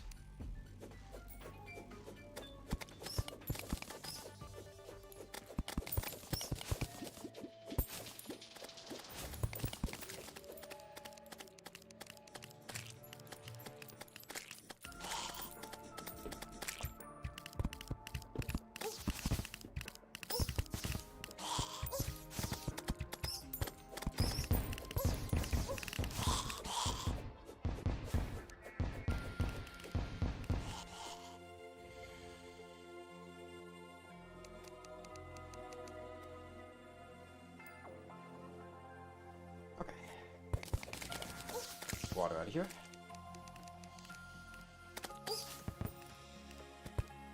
What's up?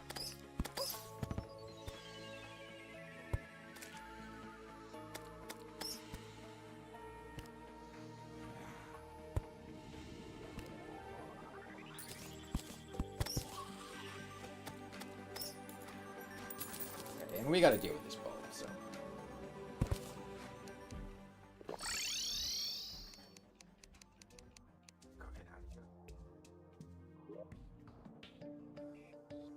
See how long it takes. It's 12.5 seconds after leaving she's supposed to despawn. Although I don't know if she was actually on screen in the first place, which might mess with it.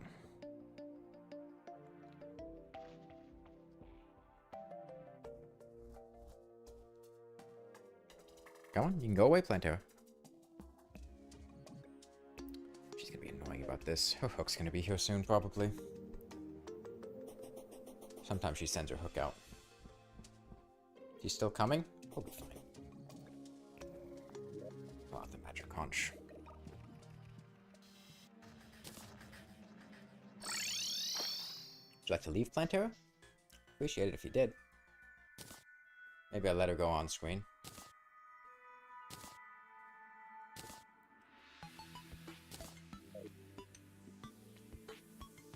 We'll see if she decides to go away on her own.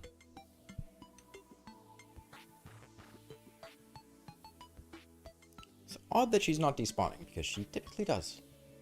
I'm not sure what causes her to sometimes not despawn. It might be the fact that I haven't let her come on screen yet.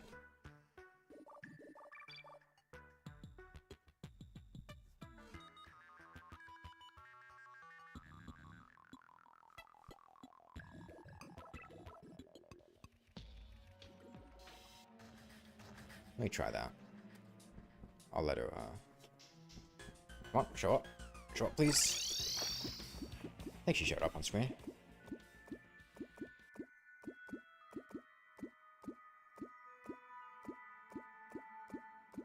I don't know if she did. Damn, you got here fast, girl.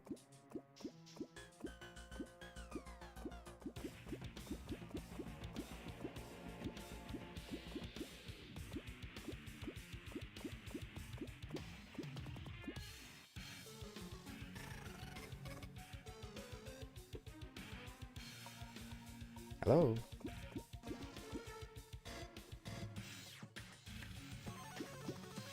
Hello?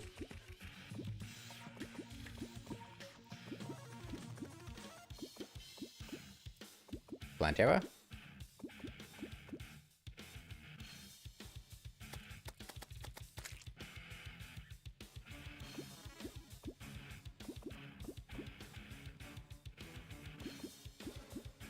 No, there's a pool of water off to the side that counts as the ocean, though. Plantera? What are you doing? Okay, well... I don't know what she's doing, but I'll just save and quit.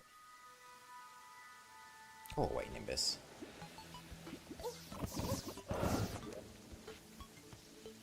I don't know what her deal is.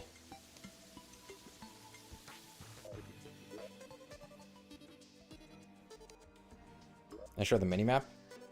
I didn't feel like it.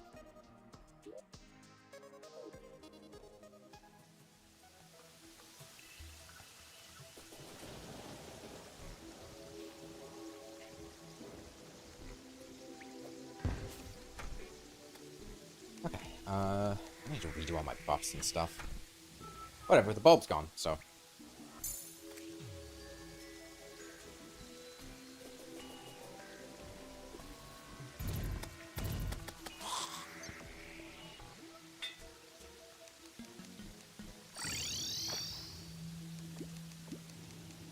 back to doing this.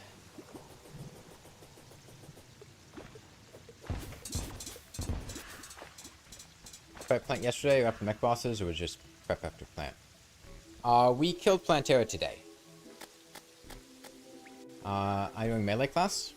I am playing with whatever weapon is most effective at any given point in time, which at this point is melee weapons.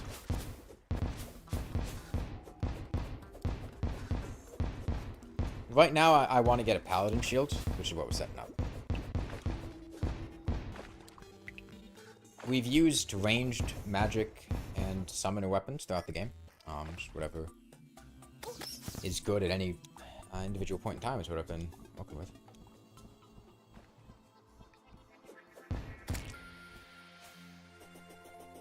No reason to limit myself. Okay, we're just gonna lava up this whole place. Actually, no, I don't want to lava up the whole place. Most of the place, though. I'll make this my spawning platform. Here to, like, here. That should be good. I'm gonna fill this up to here. And then...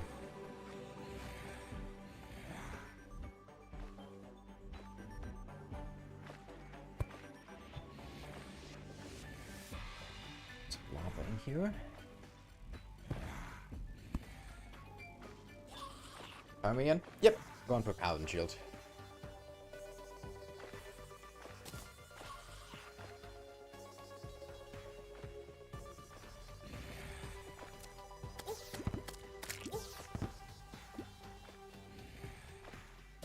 Alright, hey Jim.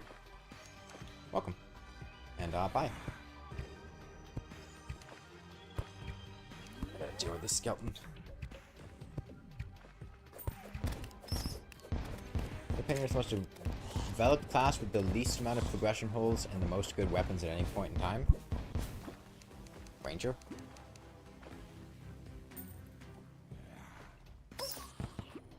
And Ranger is by far the most consistent class throughout the game.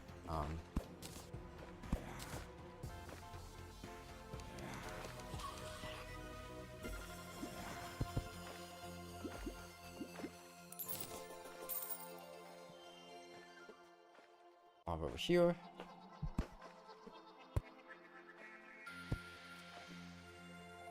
Except Ranger. Okay. I mean, Melee would be the follow-up, because Melee has gotten a ton of attention and weapons and is pretty consistent with the Terrorblade. Weapons that craft the Terrorblade between the Knight's Edge pieces, the Knight's Edge itself, True Knight's Edge, True Excalibur, and the Terrorblade itself. Along with having access to stuff like Shadow Flame Knife and Banana Rings.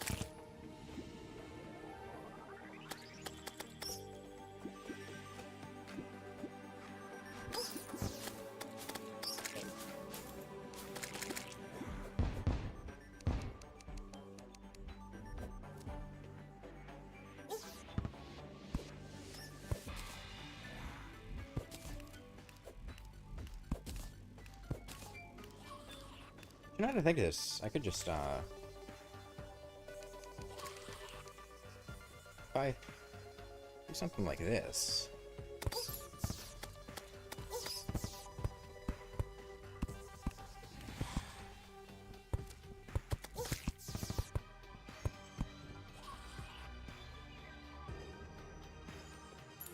Some hoiks here.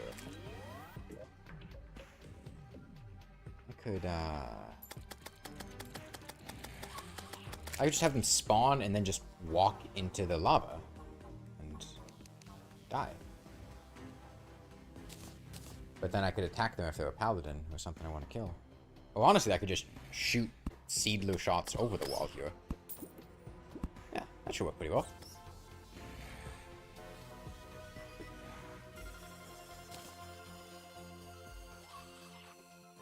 Doesn't specialize in anything.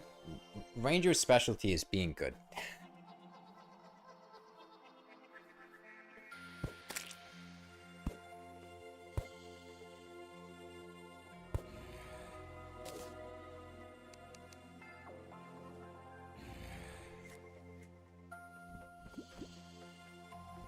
Okay, put dungeon bricks down here.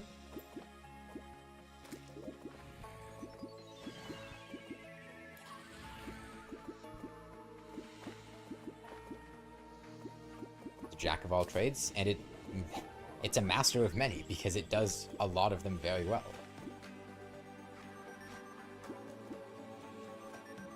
The phrase is typically Jack of all trades, master of none, but like Ranger's got it going on.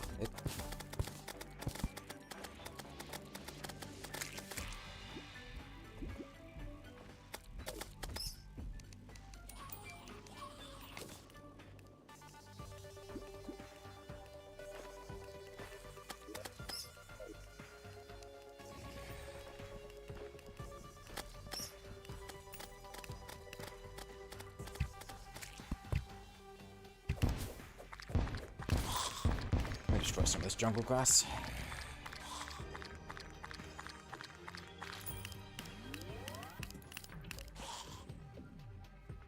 Magic's the worst post-Moonlord items, though. I mean, it's the end of the game. I'm not even sure I'd agree with that. I mean, Summoner's post-Moonlord drops are nowhere near as good as, like, the Last Prism and the Zenith. And Rangers aren't either, but...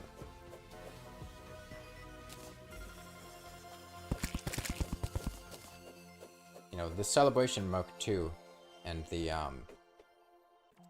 STMG are good. Worst PL item? Plantera? I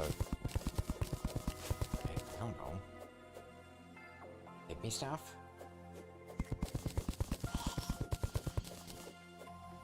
Pygmy Staff's pretty bad.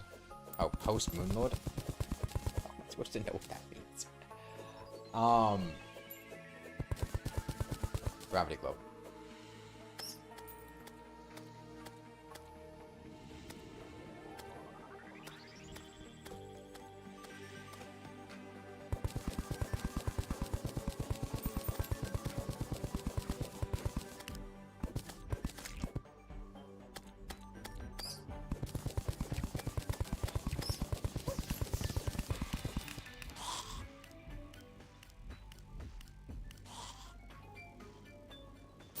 For map makers, what, the Gravity Globe?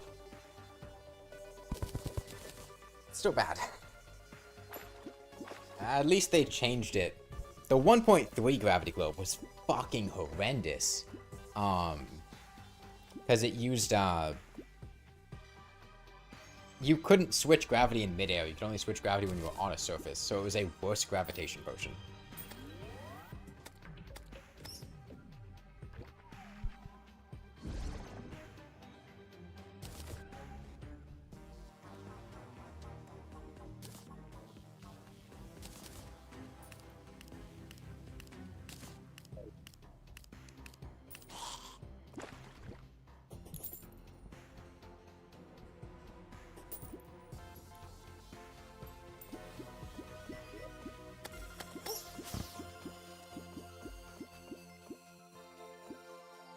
I mean, the Moon Lord has 3 expert mode drops. So, like, one of them being underwhelming is fine.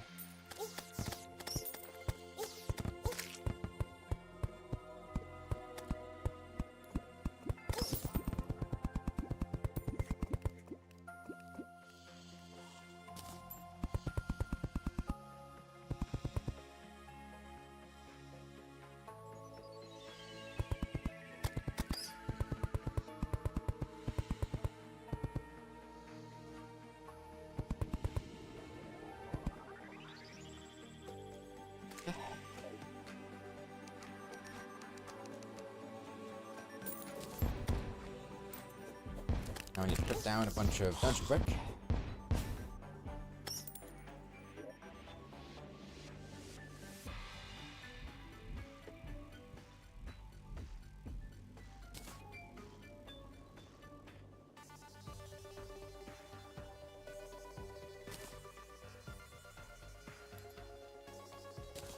And this should be the last farming I need to do over the course of the game. If you anything for mages, Razorblade Typhoon and Bubblegun are both quite good.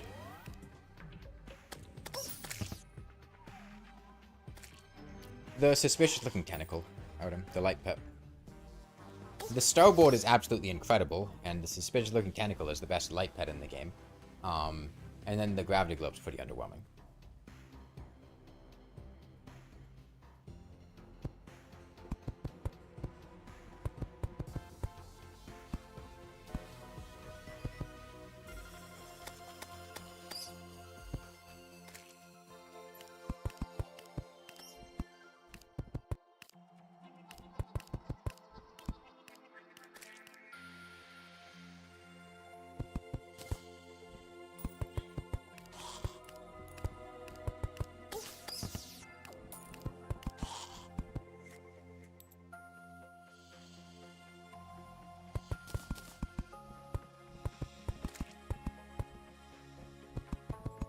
Yeah, Duke Fishron's pretty worthwhile for anything except Summoner, because the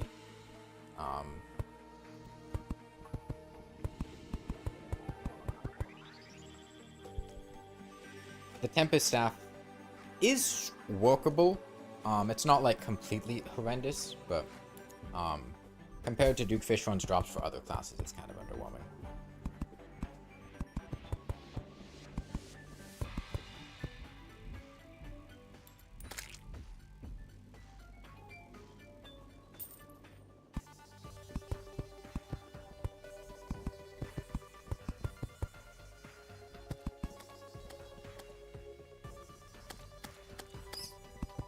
Personally, the accuracy is awful. Yeah, it's like a lot of... It has the same problem that a lot of free 1.4.4 minions have, which is just that the AI can be tough to work with.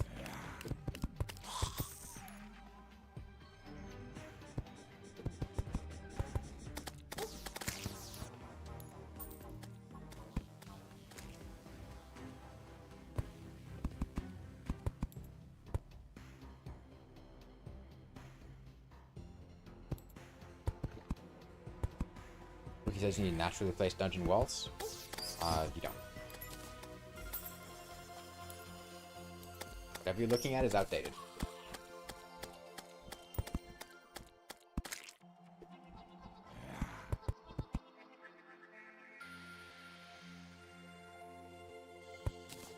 In 1.4.4, they added the ability to craft unsafe dungeon walls, which function like natural walls, but, like, they're still player placed. They just function like natural walls.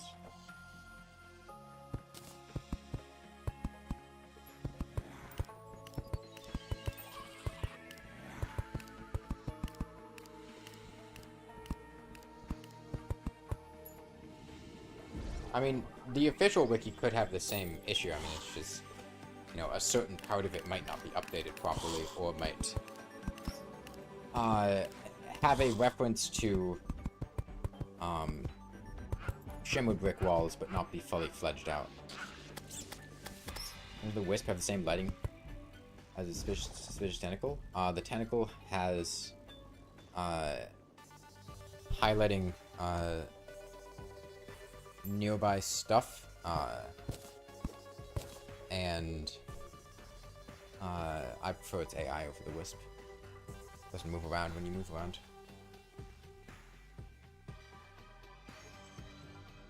Okay, where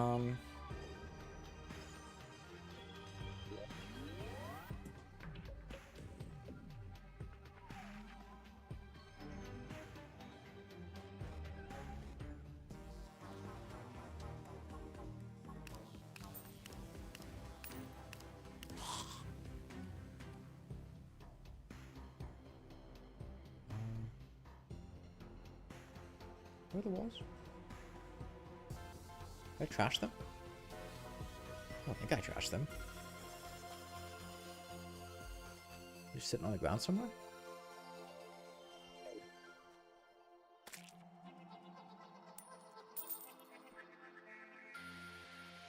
Oh, they're on the ground over there. I didn't pick them up. Must have closed my inventory with them. Duke Fishron Enraged in a Crimson Ocean. Duke Fishron Enraging isn't based on biome.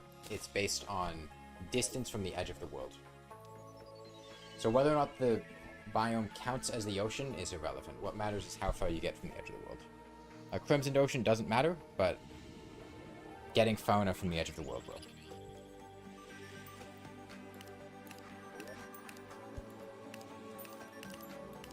Is it even world sizes? I don't remember.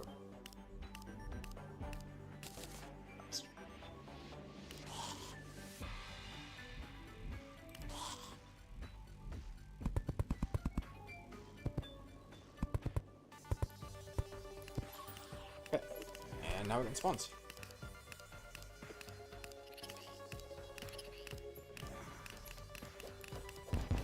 Well, I believe in you, Seedler. Oh, Seedler, don't fail me. Please.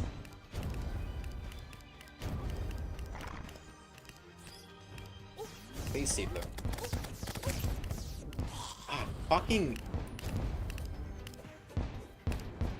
These damn casters.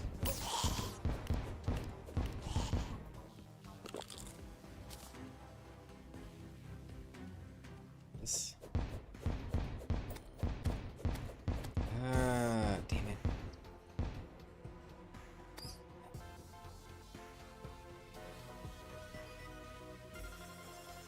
Okay, well, let me make some inventory space first, and then we'll think about this. If I just bring it closer, that'll work. Yeah, you can craft all the dungeon wall varieties. I just chose this one because this is what I want. If I just bring the wall a bit closer, I can shoot over it with the Seedler.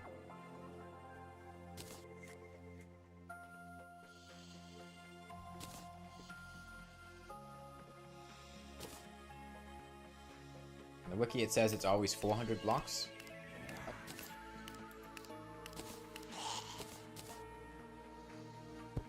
Yeah, so put this candle back on. What do you find before? Paladin Shield. Do I have anything that... Never had a Nimbus rod. How'd you get the rainbow rod?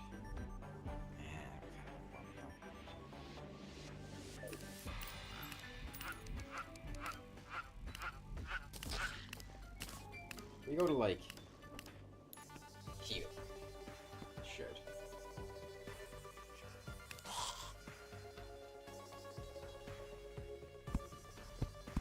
I get a frozen turtle shell? If I'm in a situation where the frozen turtle shell is going to activate, I'm probably dead end.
this should work.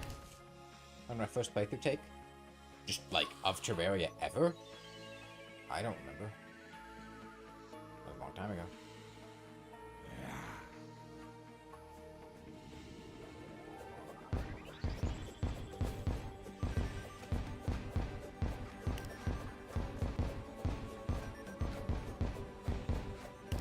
And now stuff stops spawning. What happened? There we go. Was that probably rusty bones? I don't remember. It was a long time ago.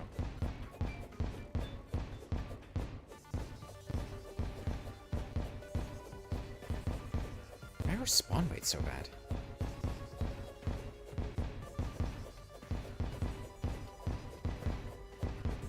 Let me get some battle potions. And come back here. Maybe there's also some... Oh, there's a bone lee. Oh, no, there we go. We're getting stuff now.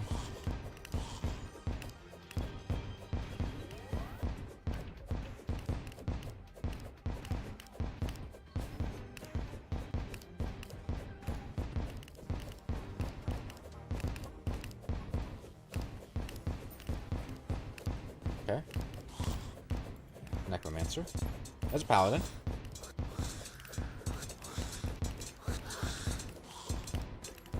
It'd be really cool if it just gave me a shield immediately. And then we could just go.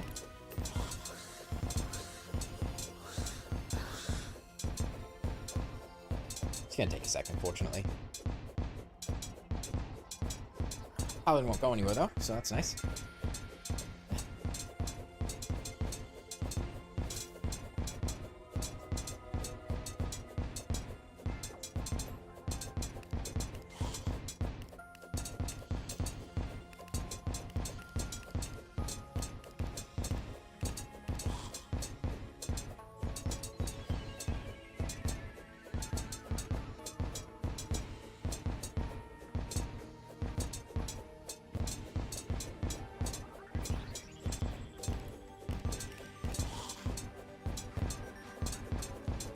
I guess the Shimmer probably has, like, the highest biome priority, yeah? Because it's overridden every other biome, Crimson, Jungle, Dungeon that we've used. At least in terms of, like, background and music. Which makes sense.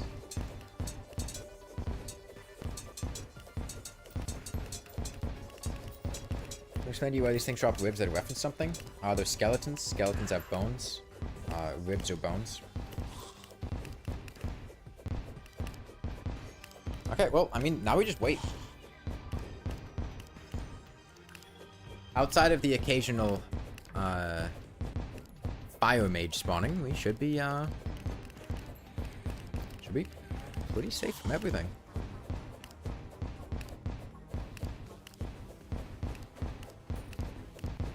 The bone whip, the spinal tap. But yeah, honestly, dungeon brick walls are by far the most worthwhile biome to farm, in my opinion.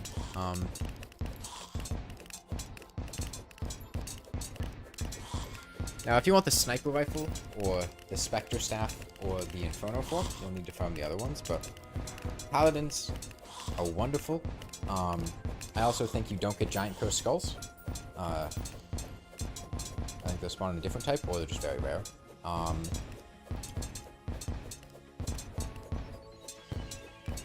And you don't have to deal with mages that attack through walls, because the necromancers are the only ones that have their attacks not be ignored by blocks, because the rusty guys and the obelisk guys both go through blocks. Yeah, I think there's like a 10% chance for the wrong type to spawn. Oh, and you also get armor polish. An arc shield or something.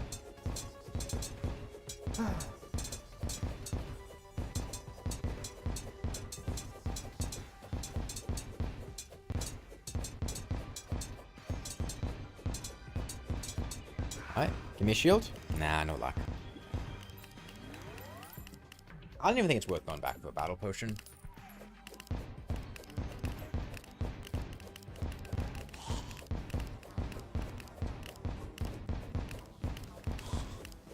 That skeleton commando reminded me of a fun fact. Plantera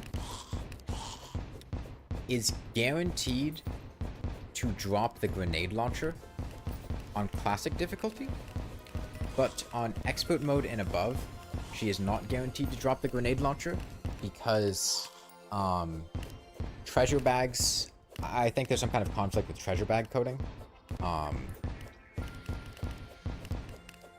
Like, you'd have to have it be the first treasure bag opened or something. Or they just didn't feel like doing it anymore. But on Classic, she will always drop the grenade launcher.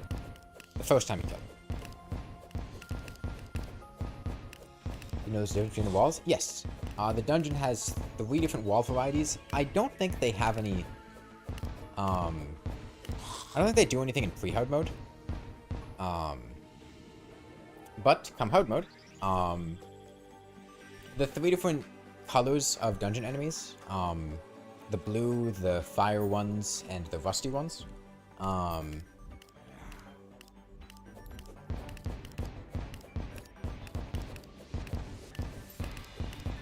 and depending on the brick type, that will determine which type spawns, and that also determines which type of skeleton that has a gun. There's the skeleton snipers, the skeleton commandos, and the skeleton tactical skeletons.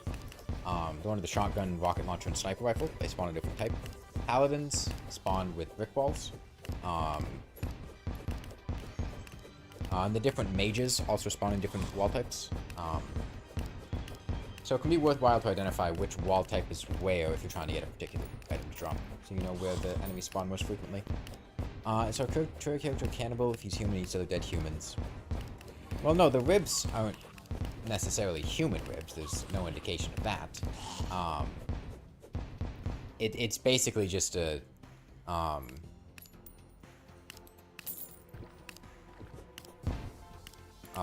it's just a joke.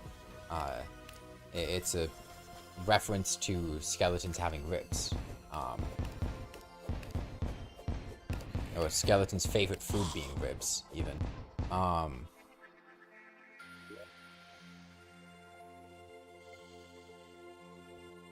I'm not talking about the colors. The colors don't matter. Played mods like Calamity? I played Calamity, yeah.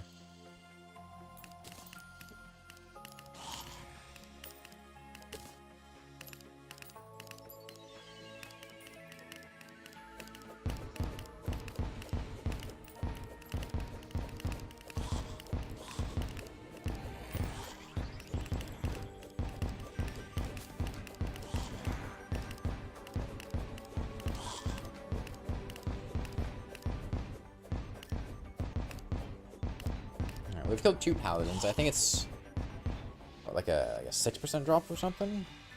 I forgot. It's not super rare, so hopefully it won't be here forever.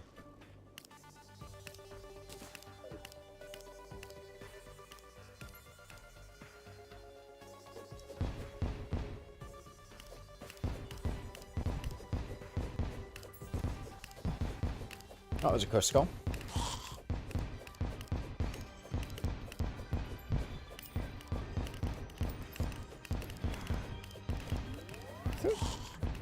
What is that?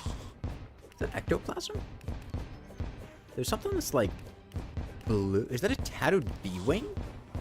That looks like a tattooed bee-wing. What is that?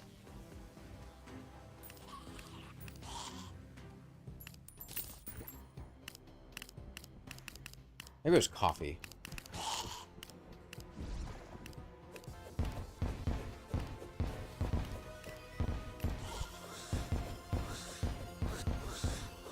Oh, I changed my mind. I'm gonna get some battle potions.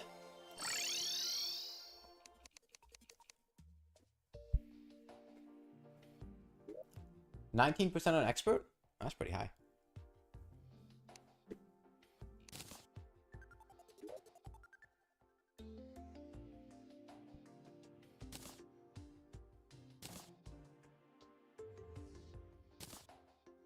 Did I nope out? No, I just decided to get battle potions.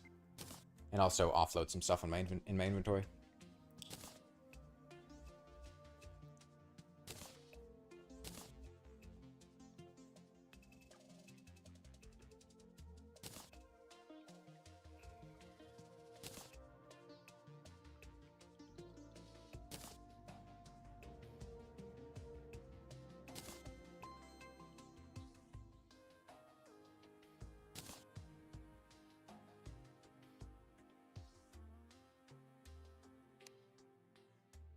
Can I push shift on the dance pad? In a very roundabout way in very limited capacities, yes. Why?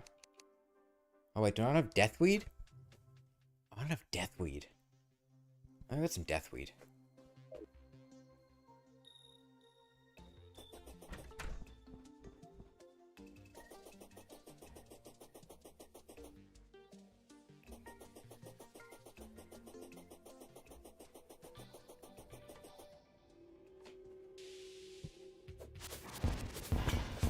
I should use the true Excalibur here.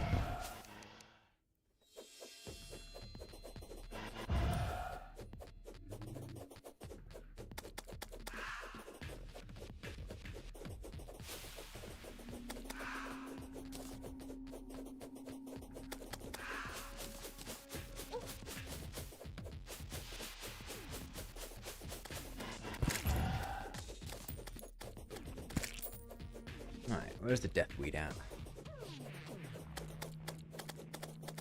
Where's the deathweed at? Hello? Deathweed. There's some.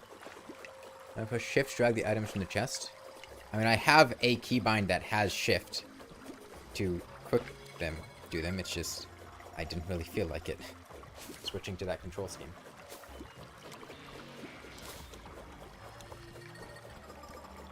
The answer to why I don't do something is almost always, I don't feel like it.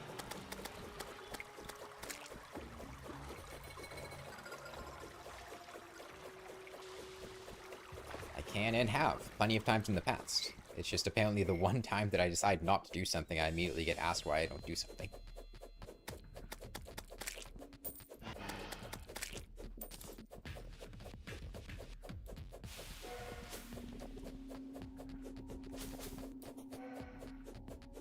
Hoping I'll get a solar eclipse today. It'd be annoying. Very awkward timing. Oh, oops.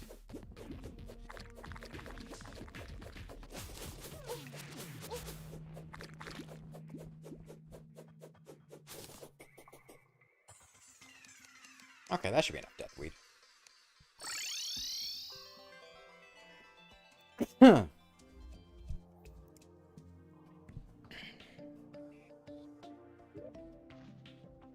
Best armors are slightly annoying in their defense stats. What are you trying to use on them?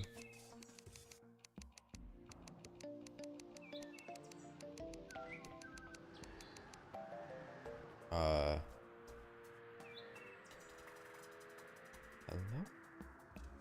Battle potion? There it is. Sky Fracture? Is the defense that high? You've stored a suitcase full of coke and you're starting to feel the effects? Okay. Good for you. Hope you enjoyed your life. This is Master Mode. Master Mode doesn't affect enemies' defense, or... Master Mode has no impact on the defense, on the damage you deal. Some bosses get additional defense on Expert Mode, but not Master Mode, and defense has the same efficiency on enemies regardless of difficulty. So you'd be hitting a possessed armor for the same amount of damage regardless of whether you're on Classic or Master. On Master, odds are it would be a little bit higher because you have 2 extra accessory slots and you probably have a damage boosting one in there.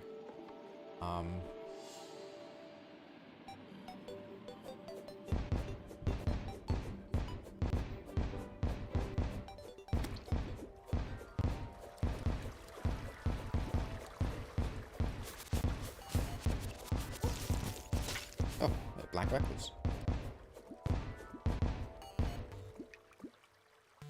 Yeah, the player's defense increases in efficiency on different difficulties, but not enemies. Enemies is always half of defense.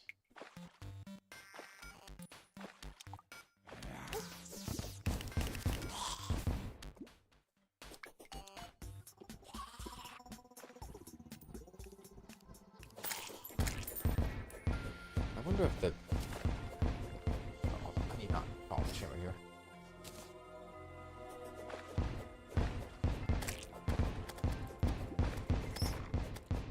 Bailiffs, or whatever they're called.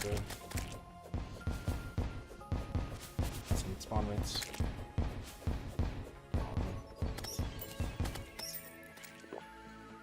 Okay, well, hopefully that'll help. Where's gonna reduce this one?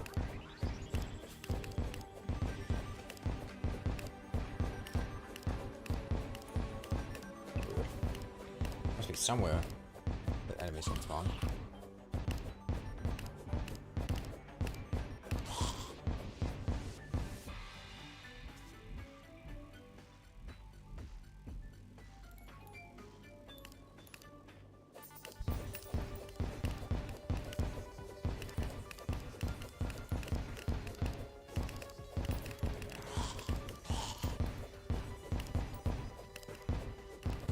Slowly losing sanity about gastropods. The royal gel affects gastropods, so if you have a royal gel, you could equip that. Defense work on enemies. Defense on enemies always reduces damage by half of the defense value. So an enemy with 10 defense would reduce all damage taken by 5. This is true for every difficulty. With players, defense effectiveness scales based on difficulty. That is not the case for enemies. Enemies have their health scale instead.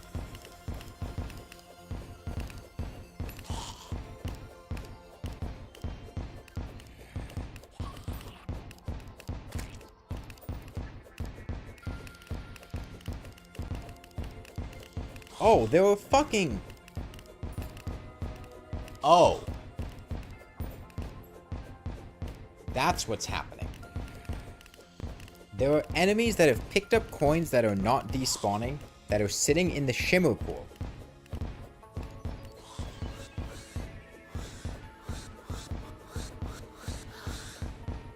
That is why my spawn rates are so bad.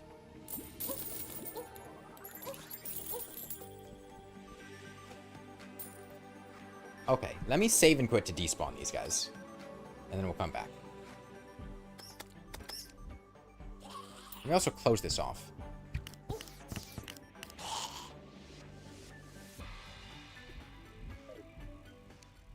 So they can't come in here.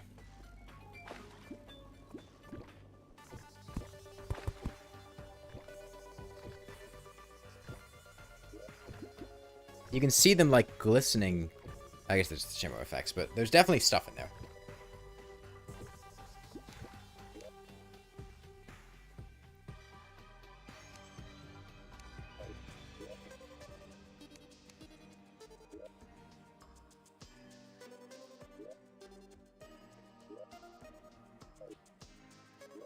And the more enemies are nearby, the lower spawn rates are, so that's why spawn rates are so low.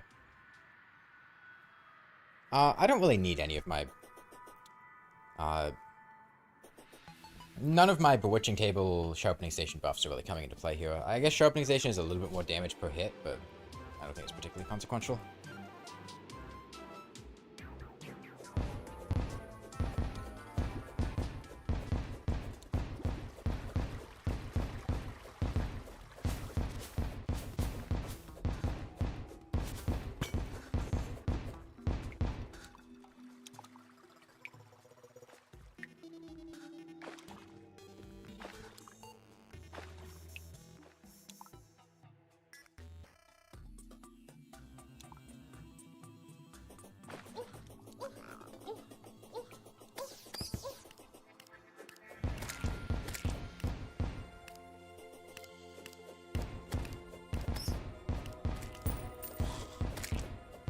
Slime is falling from the sky. Okay. I don't care.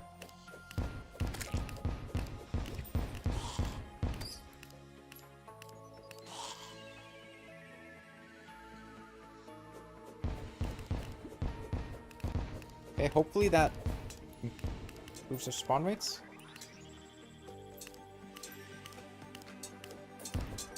It is.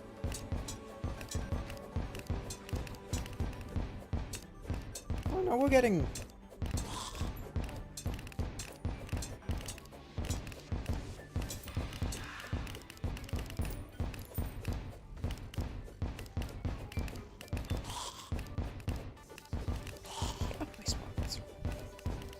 Let's go battle potion. I have a battle potion.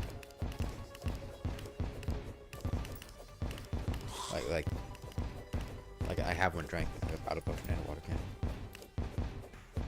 There should be stale versions of infection stones, so if builders want to use those, they don't have to worry about infection spread. Yeah, that could be cool. They've added a few. They've added unsafe variants of a lot of stuff, so adding safe variants could be interesting. Oh yeah, I think our spawn rates have gone up a bit. I'm feeling like we got more stuff here.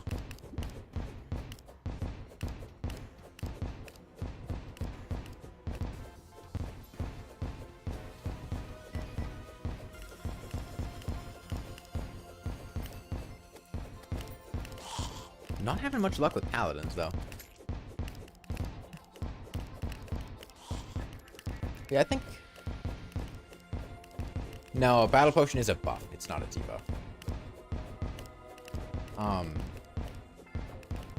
I think next stream we should be in the clear to beat the game. I mean, potentially kill Golem today. Which then just leaves the endgame stuff. I feel a little bit messy.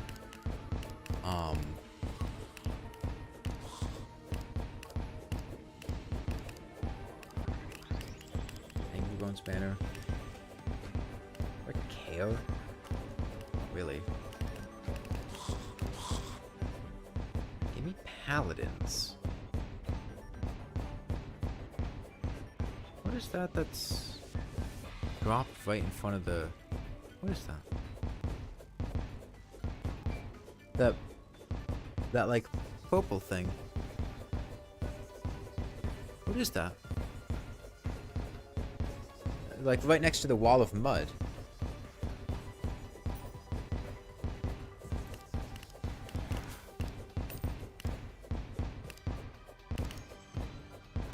Oh, it's a Stow Cloak from the Mimic. That's what it is. Yeah, you can farm dungeon enemies like this. Something's going wrong with this farm. I don't know what it is, but for some reason my spawn rates are quite low. I can hardly diagnose why it's happening on a dancepad here. Okay, we finally got another paladin. But I should be... I feel like spawn rates should be higher than they are.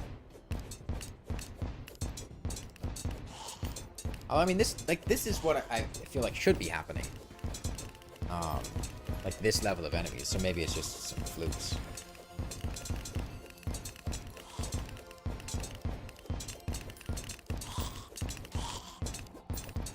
But yeah, using the shimmered dungeon brick walls that were added in 1.4.4, you can make artificial dungeon biomes. And we hardly have an optimal setup here. I mean, I'm using a fucking seedler. But it gets the job done. I have a little spawning platform off screen that they can spawn on, and they walk into the lava, and I can shoot them with the seedler.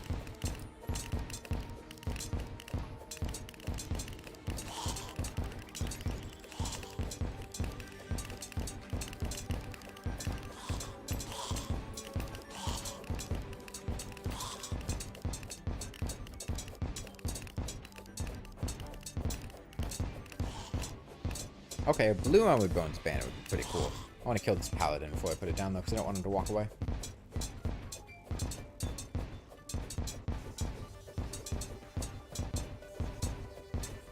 The paladins are actually kind of slow. What if... We'll probably regain aggro before he gets off screen. Whatever. This banner down.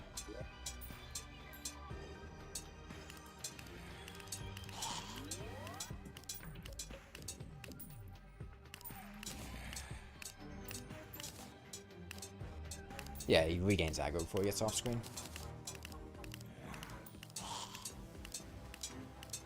Pixie stops spawning while you're building? I don't know if any easy solution for pixies, unfortunately. You can't just, equip a royal gel like gastropods.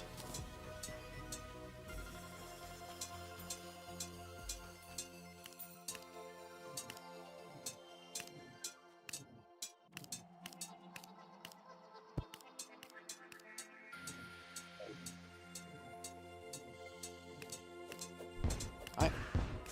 Still no shield.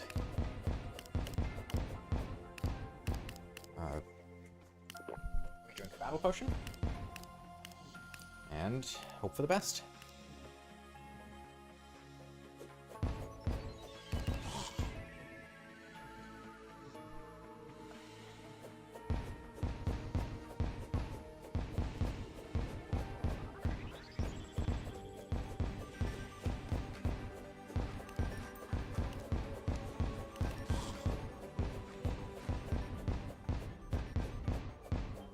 You're getting biome crits when fishing in a specific biome? There's a fishing odds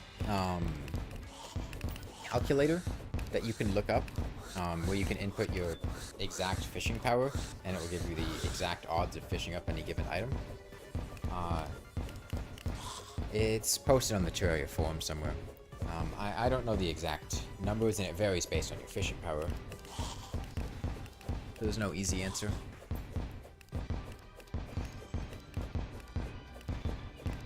I'm trying to think if there are going to be any other complications before getting to the cultist. I'll probably buy steampunk wings post golem. Reforge those. And I don't think I'll fight the Empress or Duke Fishron. I just don't see much reason to. Their drops would be very good, except for maybe the Soaring Insignia. Well, the Soaring Insignia would be pretty cool.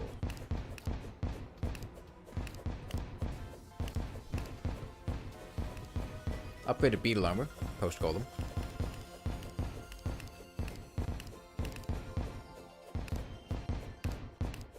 Huh. I didn't account for that one. Oh, it'll probably despawn before it gets back here.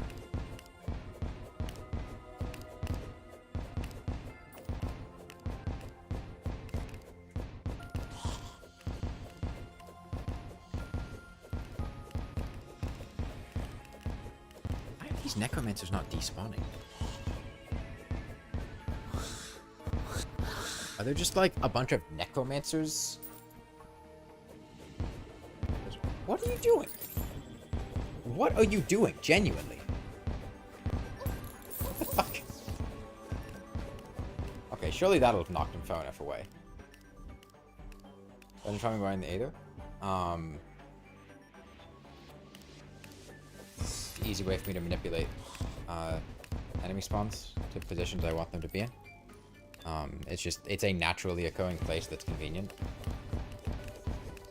Although, like I said, for some reason my spawn rates are kind of low. I don't know why. I don't know what's going on here that is wrong. It's causing decreased spawn rates. There's no NPCs. There's, as far as I can tell, no other valid spawning locations for enemies.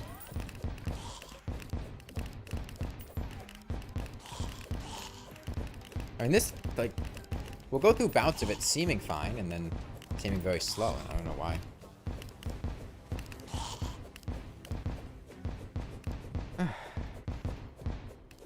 Depending on how long this takes, we might not kill Golem today. I'm going to save that for next time.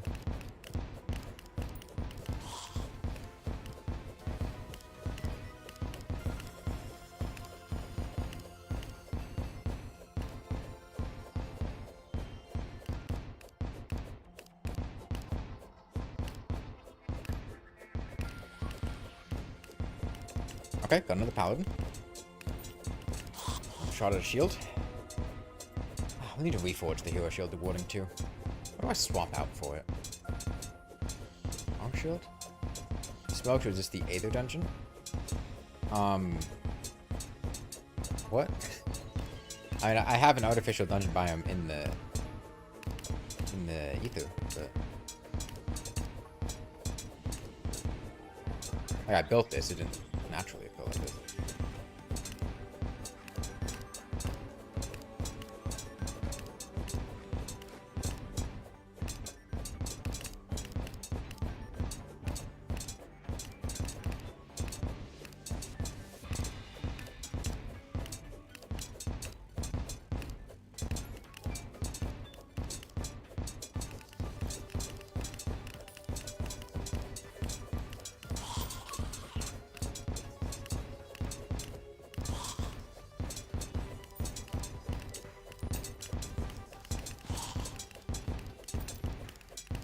And if this one drops, we can just go fight Golem. What are my current accessories? I have wings. I have boots. I have flesh knuckles. I have Berserker's glove. I have Ankh Shield. I have Star Veil. Probably swap out boots for the hero shields. Fighting Golem. I am on the Paladin rare. I need having some of the Paladin. I'm trying to farm that. What? I would just say you're smoked. I don't know. I've beaten it on mobile? No, I don't play mobile Terraria. I don't think they play from all versions. Oh, PC. Yeah.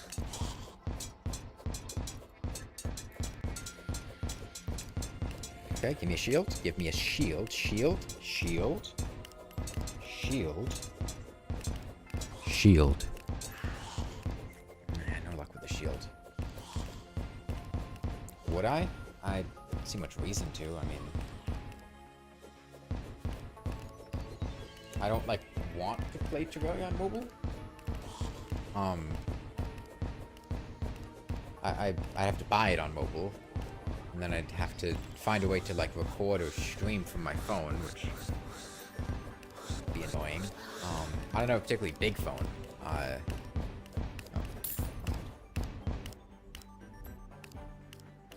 There's some rocket launchers over there. Maybe some of the enemies are just getting knocked back into the thing itself, and that's where the spawn rates feel low.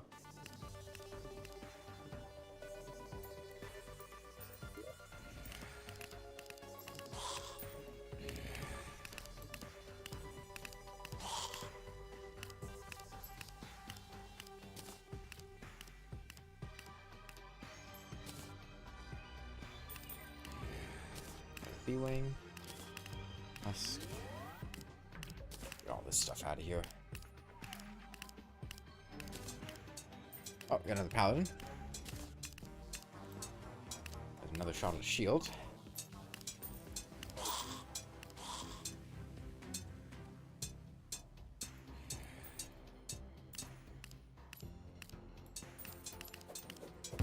A little bit higher. A little cracking over there too. Alright. Well, let's hope we get lucky. New Shimmer dungeon structure. I got some tacos cooking in the slow cooker. Very excited for those. I've just been giving off taco smell all day. Taco smell is really good. Big fan of taco smell. I also got these, I was at the grocery store earlier. And there were these Welch's Juicefuls, juicy fruit snacks with mixed fruit. They're like Gushers, but like Welch's fruit snacks. They were free. They were like a sale at the store, and there's also a coupon for them, so they just came off to be free. They're pretty mediocre. How do you cook tacos in a slow cooker? The meat. I'm slow cooking chicken tacos. So I have chicken that's cooking in a slow cooker.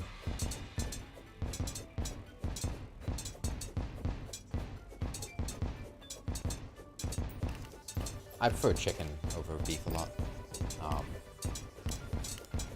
There's not very many foods I'd prefer having beef when I could have chicken in them instead.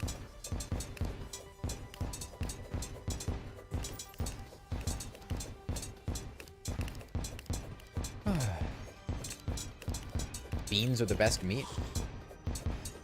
I'm not a huge fan of beans. I can tolerate beans. I don't hate beans, but I don't get excited for beans. Beans don't bring me joy. They're just kind of, you know, neutral. Give me a shield. Shield? Shield. Give me a shield, though. Shield? Damn, no luck with these paladins. It's like a 1 in 5 drop. Is that what somebody said? 19% in expert mode? We were having a hell of a time getting it to drop.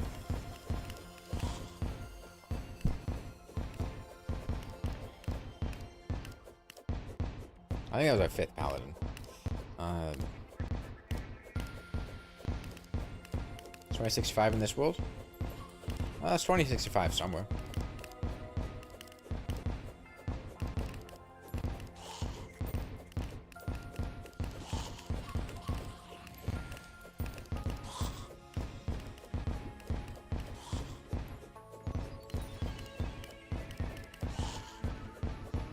Alright, there's another flaming wheel.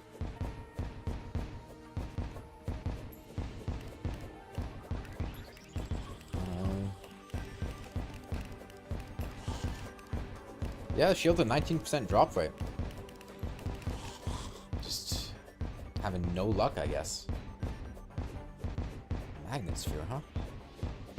That'd be worth. Or I built the dun- I said why I built the dun- It's because it's a good place to farm enemies. Jeez. You guys are gonna have to answer that question. Solar eclipse is happening, huh? I don't feel like dealing with that.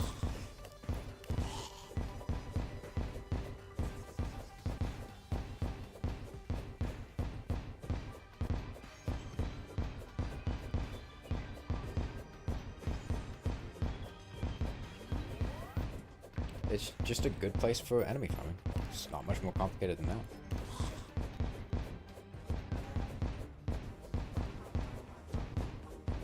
We've done like all of our farming in the Shimmer area. North of Shimmer, they'll go invisible and hog up spawn rates. But like, they can't go in the Shimmer.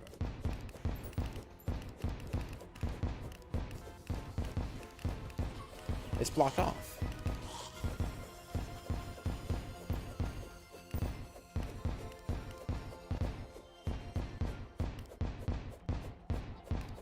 They can't be in there. They may spawn in there? Enemies can spawn inside the Shimmer liquid?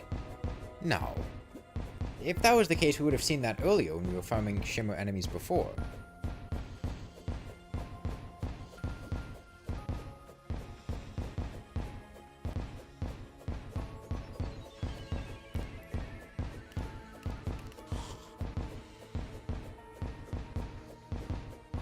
Because we've been farming stuff here for a long time. We haven't had issues with spawns getting clogged up until now.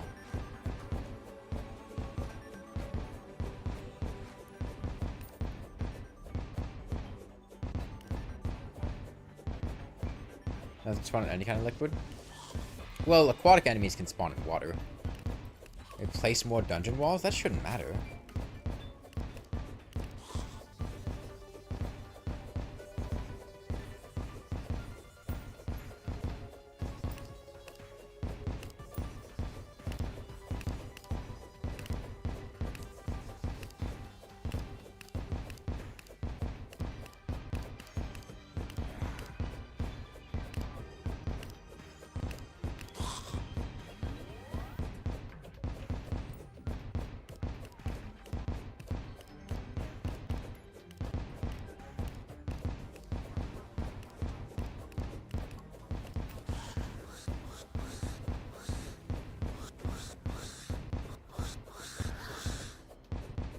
Yeah, those mobs. Yeah, the aquatic enemies. Mithril or chunkum armor? Depends. If you're melee, I'd say Mithril, definitely. If you're fighting the Destroyer, as other classes, or chunkum's pretty solid. Try placing dungeon walls. Placing them where? I have dungeon walls. Where would I place them in this situation?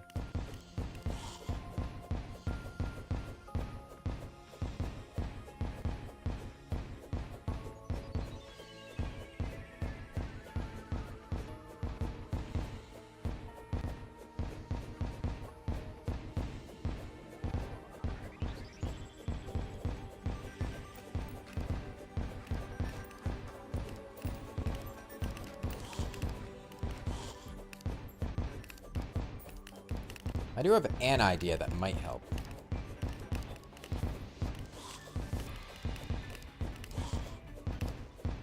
Maybe, I would, Oh, wait, Mr. Bromley. Well, no, actually, there's already lava over there. Like,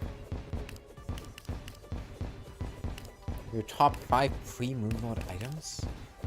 I don't know.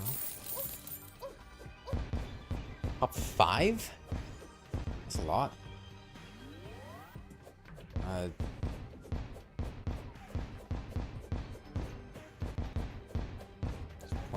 Is it have better stats?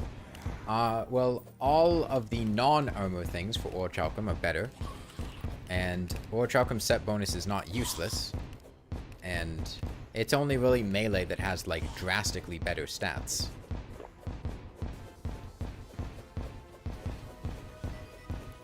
Yeah, if you have any ideas why the spawn rates are so bad right now, I'd love to hear them.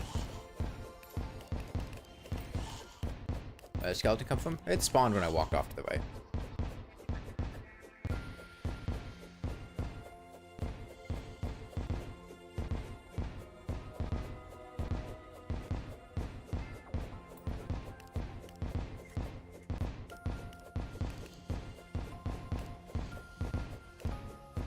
With like 50 single target DPS, the set bonus.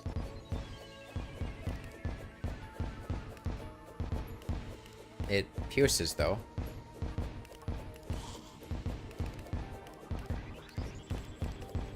Hit the dungeon, the enemies and spikes are way too annoying. And 50 DPS is not negligible.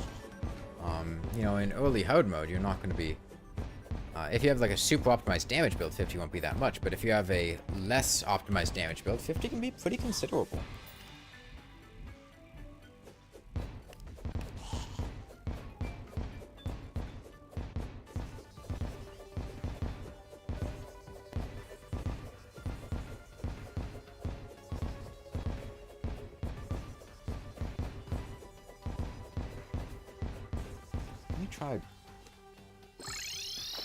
Try leaving in... Oh.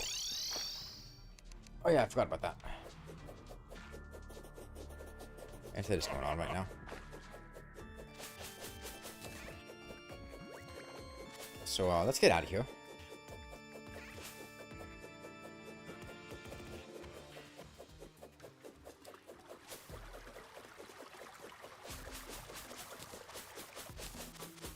You're invisible? I can see you, you just, like...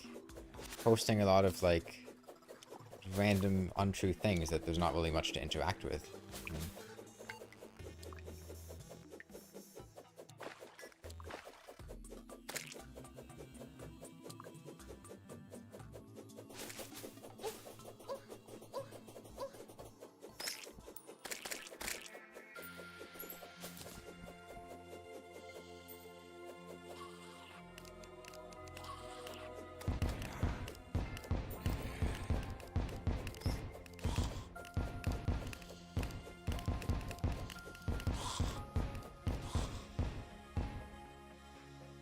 I don't know. I mean, Relogic did kind of rework the dungeon in 1.4.4? No, 1.4 with like the cracked dungeon brick and generation changes and whatnot.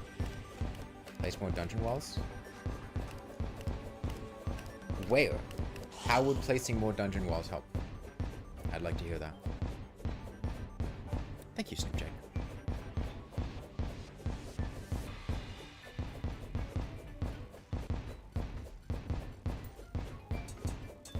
Okay, there's a paladin. Might be just what we need. More enemies can spawn at once.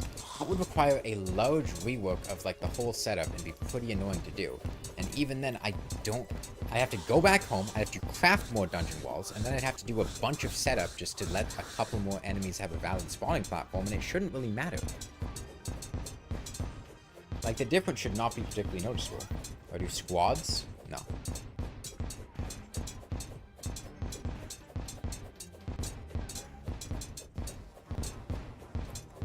I would have to drain the lava, put down all the stuff, and then put the lava back, but not in... Like, it's just a lot of work And it would only be on the right side, because doing it on the left side would be a whole ordeal. Like, it's just not worth it. Because I can't attack things on the left side.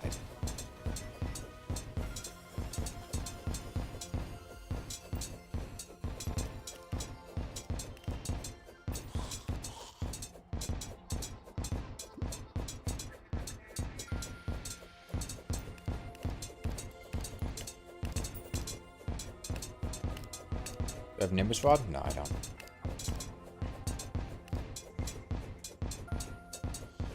I could summon a spider over there, but I just don't think it's worth it. I don't have any sentries, no. Now, if Shimmer turns more mobs into stronger mobs, like Paladin, it's an interesting idea, but it's so niche that, like, and sentry, I don't have sentries. I can't do, I don't have any sentries. I can't do that. Fucking Zenith would also help, but I don't have that either. Coin to the Shimmer increases luck, yeah, but...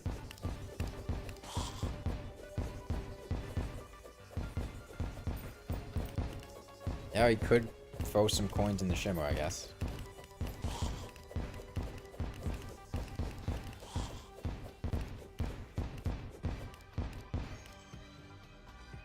No reason to go for gold coins, though. That's a waste.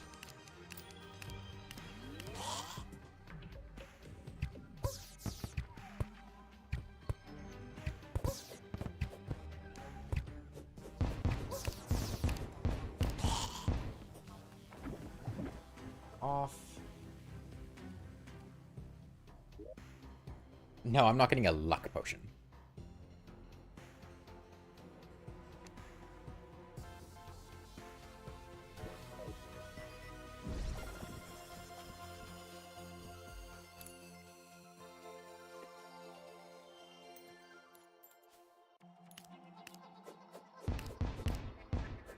To be clear, when I said waste, I meant a waste of time.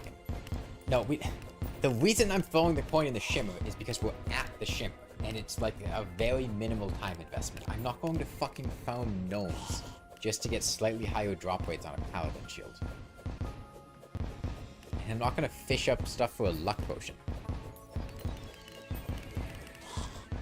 Oh, there's our first giant Curse Skull. Bone Torch? No, it wouldn't. The Bone Torch is not the biome torch for the dungeon. Torch luck does not apply when you're in the dungeon. The Bone Torch is the generic torch for every non-specific biome, because it applies plus 0.1 positive torch luck when you're in a to any biome. The dungeon doesn't have torch luck apply, nor does the jungle temple. A Bone Torch would do nothing, nor do I have a Bone Torch, nor can I get a Bone Torch reasonably.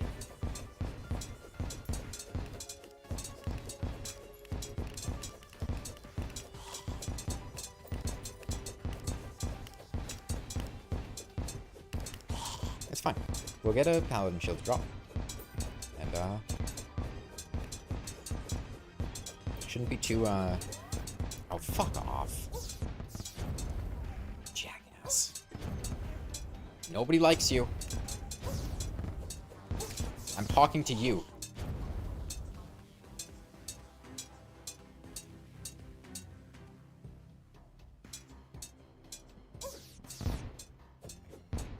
Deal with the mother slime now.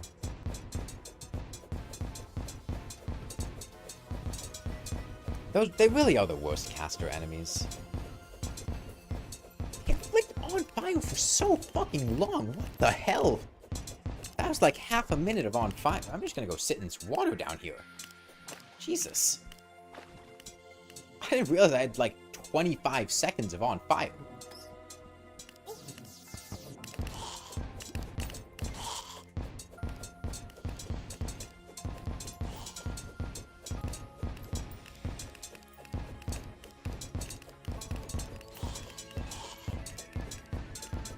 Vertical part of the biome you're in with an enemy. What matters is the biome you're in. Like, pretty much regardless of anything else. The game just checks what biome you're in for things. Sure, I'm playing melee. I'm not, but sure. The concept of not playing a class is apparently hard to understand. Okay, no shield.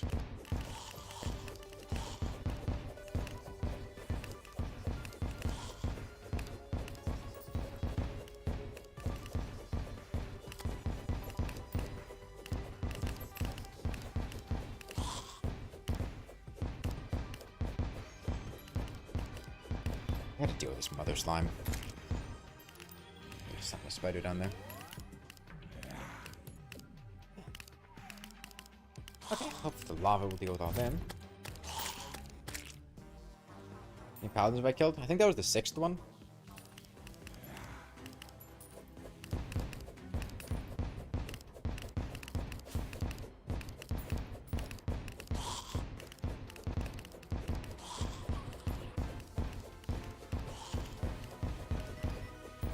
It would be annoying to check in the bestiary.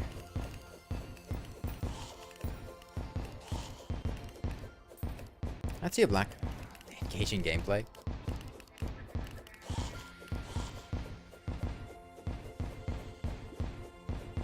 What, Dr. Universe fan?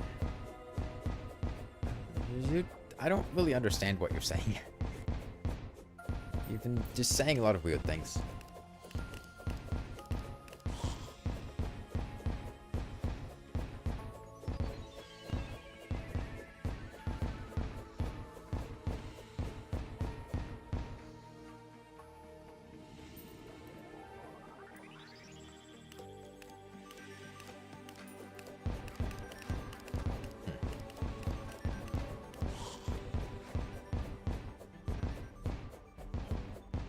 My last.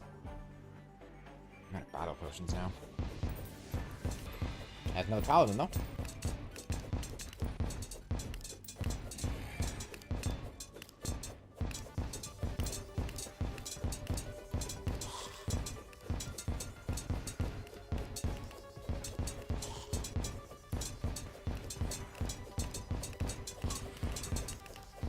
Alright, I think once I get the Paladin Shield, I'll probably just.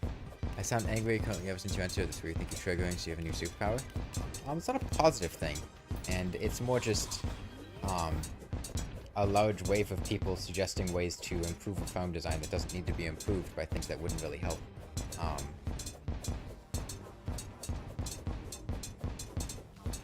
Along with just being tired. It's a bit late. I'm hungry. But I also want a Paladin Shield, so we're on it in stream here.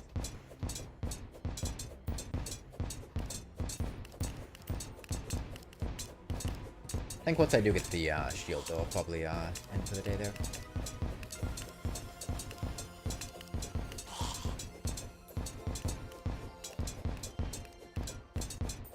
Want to use a Kraken? Because the Seedler works fine, and having to navigate to the Kraken and do all the mouse movement would be annoying.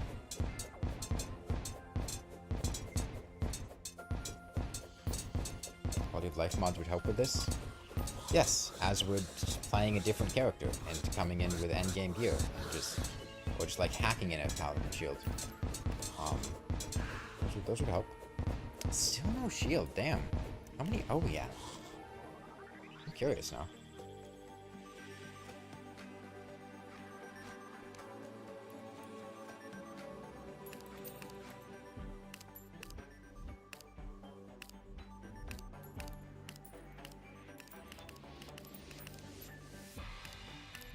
Eight Paladins.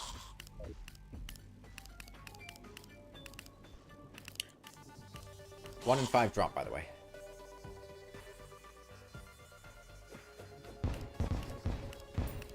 Oh, another point, I guess.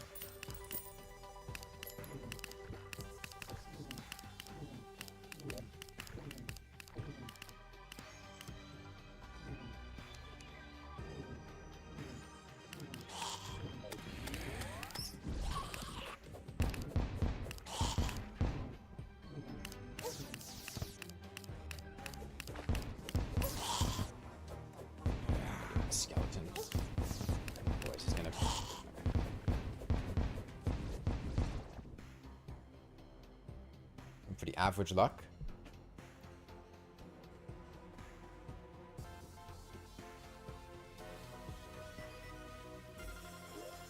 No, it's below average. Would have expected to have gotten one by now. Not like obscenely unlucky, but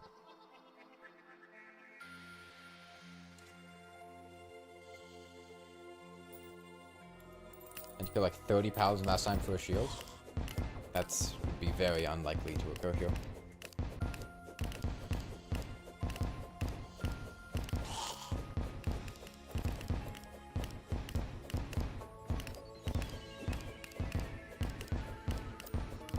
I'm looking at what? 181 power of 8.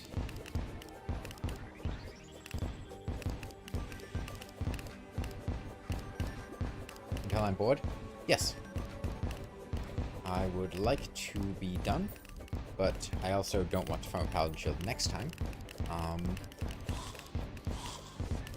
it's just kind of sitting here, and I don't know much to do.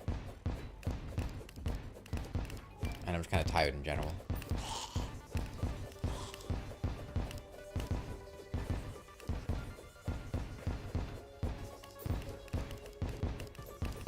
Destroy then. Psych, you never ready to kill 30 Paladins. In fact, you never farm the shield because you think it's overrated. Okay.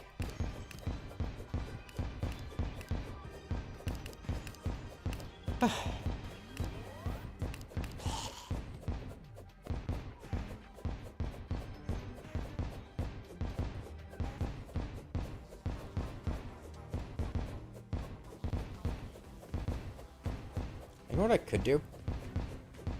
I could just like... Oh, there's a wisp bottle. That's pretty cool. Like, Ankh Shield is better? Yeah, sure. Let me take immunity to mostly irrelevant debuffs over 6 defense.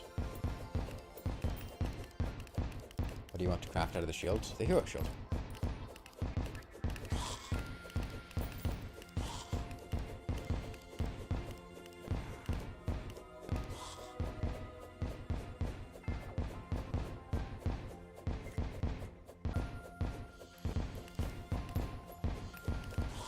I wish I knew why the spawn rates were so low.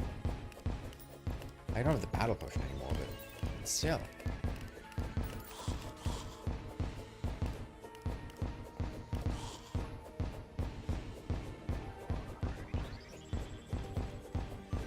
Is there flesh knuckles? Well, I'm not in a corrupt world, and I do have flesh knuckles. Ready to craft the item build. So it's not really much of a concern.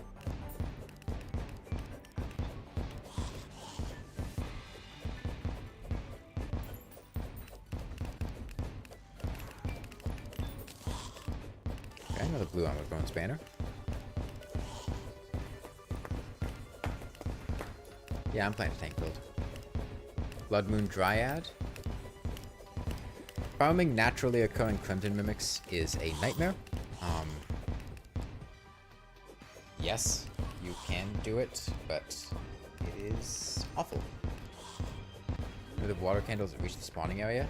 That's not how water candles work. I am within range of the water candle, so it applies. It applies a debuff to the player, it doesn't affect spawning areas. Alright, see you, Kirika.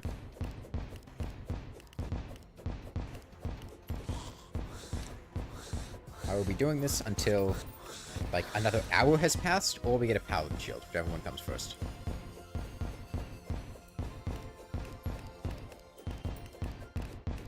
Oh, Skeleton Sniper. Okay, there's a Paladin.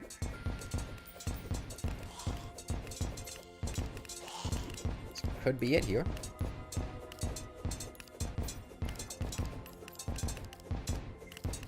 Try,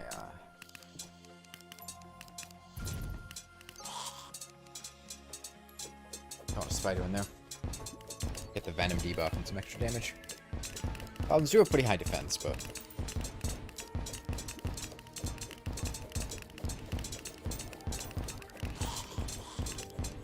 faster at least.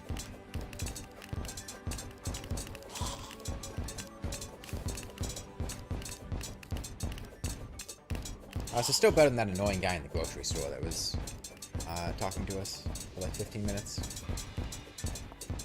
I also thought my sister and I were dating, and that's always an awkward conversation. I don't know what you're talking about, Dr. Universe Man.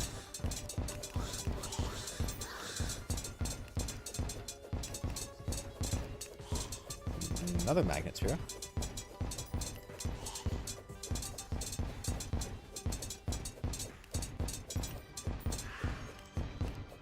God damn. Alright, that's 9.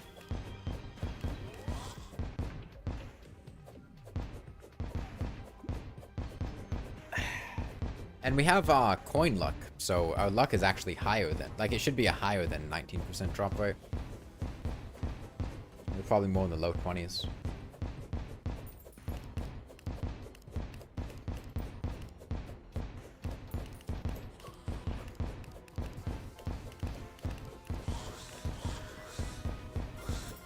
Love Terraria.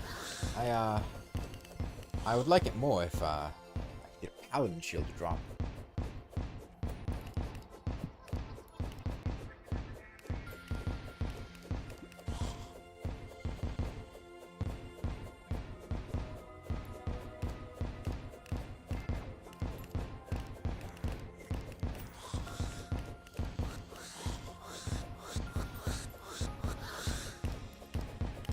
I get your dancepad to the PC into Terraria.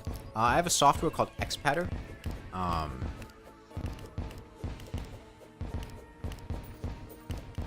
Which essentially translates the inputs of a dancepad into keyboard presses, which Terraria can understand. So what I'm pressing right now is translated by Xpadder to be a left mouse click, so the attack button. I have the WASD keys. Holding a water candle is not a fact, right? I don't understand the question. You can hold a water candle to increase spawn rates, but holding a water candle doesn't have an additional effect. When you haven't placed one, it just has the same effect as being placed. You can't double up by placing one and holding one.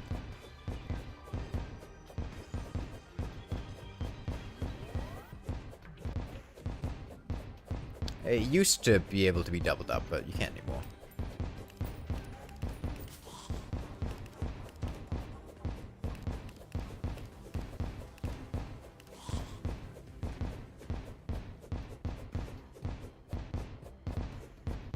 I was like, stop and go eat dinner. Jesus.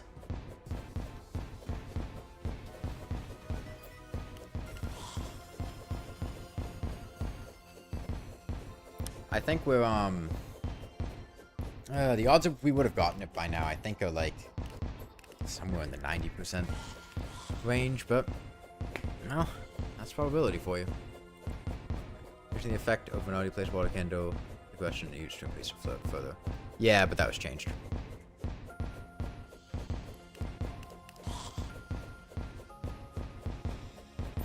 It was lie then, hold the candles close to you, not it's worthless, it hurts. We're getting plenty of ectoplasm, which is completely useless, but I guess we can make specter wings from it. It's a real shame that the specter pickaxe is slower than the pickaxe axe. That really feels like something that should be changed. It's slower than the pickaxe axe and slower than the chlorophyte pickaxe. Because I think the chlorophyte pickaxe is the same speed as the pickaxe axe.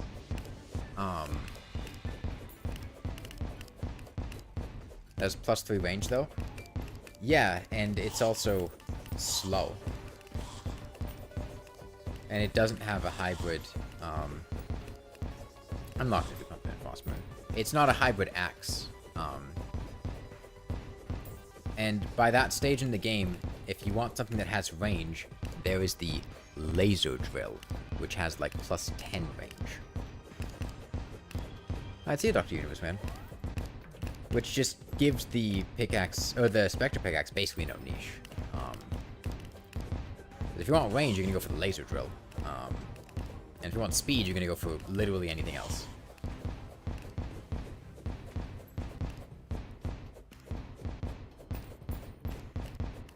It either...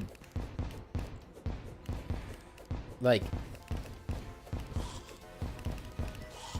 yeah.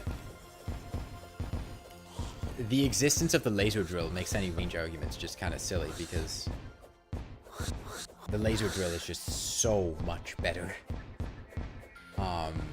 If you want to be building and have range.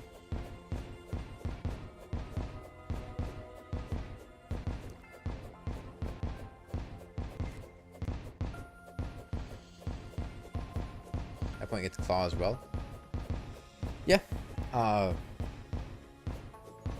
honestly, I find the Shumite Digging Claw to be rather overrated because it's not actually faster than...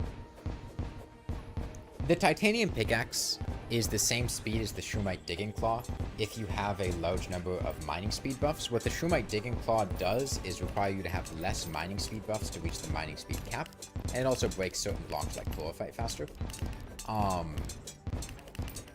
But I don't really ever make the Shumite Digging Claw because I don't mind just slapping on some more mining speed buffs. However bad the drill containment unit is, you don't think it's worth crafting? I forget the drill containment unit exists, honestly. If I want to destroy a lot of blocks, I'd choose the Celebration Mark 10 with mini nuke 2s. The drill containment unit is fast. I don't think it's that awful. It's very convenient. And it does destroy blocks faster than... Like, the gross number of blocks destroyed, it is the second fastest thing in the game, I believe, behind the Celebration Mark 10 with mini nukes. Like, destroy background walls as well. Can it? I thought it couldn't.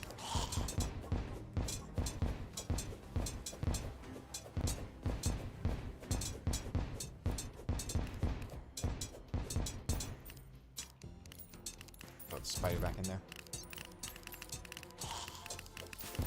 See you, Jackson. Okay, well, I mean, again, this could be it. You could drop the Paladin Shield right here. We could be done. You go eat dinner. Go have fun. Go do... I could do anything in this room. On that bed. I go sleep. I could sleep, but, like, on my front instead of on my back. I sleep on my side. I could sleep with, like, my feet on the pillow instead of my face on the pillow.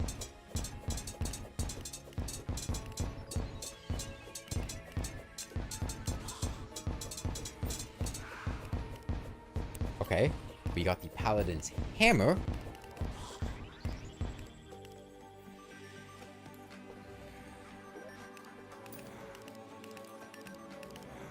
I think that's pretty much useless.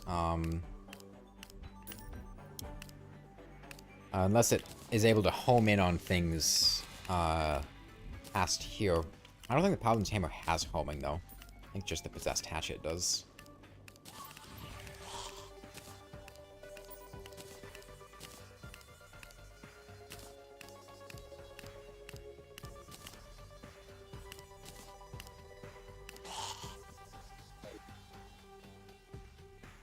I'd sleep with a shark. Does more damage than the hatchet? Yes, but I can't aim the hammer. The hatchet has homing, which would be the positive here. Some of this stuff up.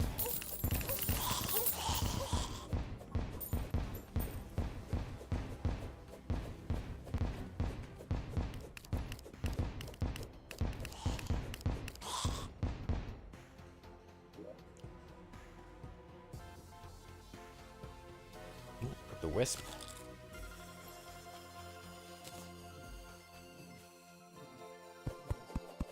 Yeah, there's just not much point to that.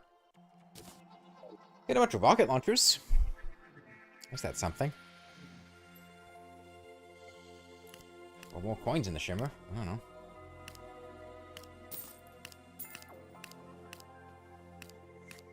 There's a sniper rifle over there.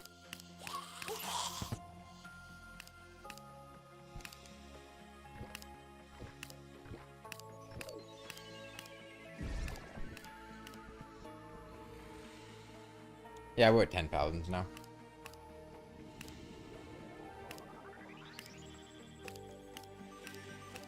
Maybe I'll use the Paladin's hammer for the cultist or something. I could maybe I mean, he stands in a consistent location above you. Doesn't hit very hard in his first phase. Maybe be a good idea for, making sure I don't summon, an alternative thing.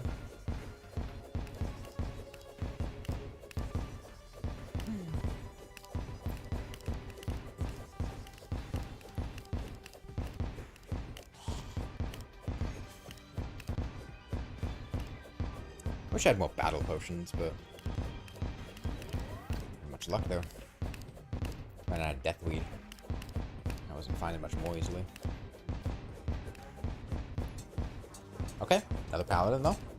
This would be number 11. Which is rhymes with 7, and 7's a lucky number, so that makes 11 a lucky number, so maybe this one will do it.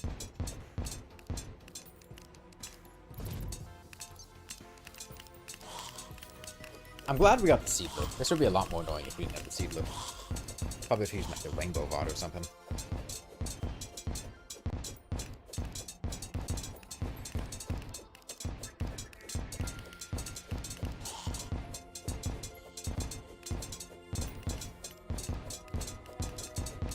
Oh, another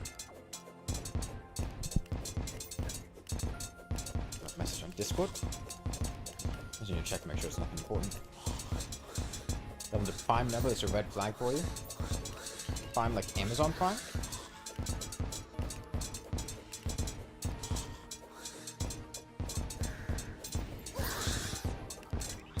Remember what falls off hard post golem. Yeah, but it's a weapon that I have that's able to successfully attack the other side of a wall. Most of my weapons are pretty short range. I guess I could resummon spiders over there repeatedly. Probably actually just be doing that. Shield? Shield. Shield.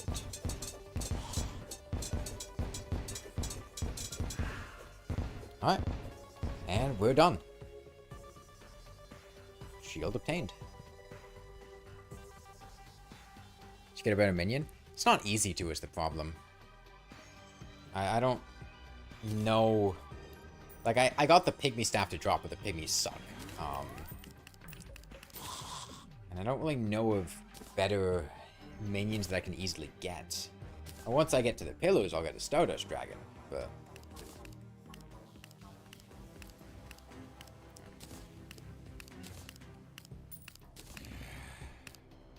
I don't need a Death Meter on me. Why? I can also craft the GPS, I'm pretty sure.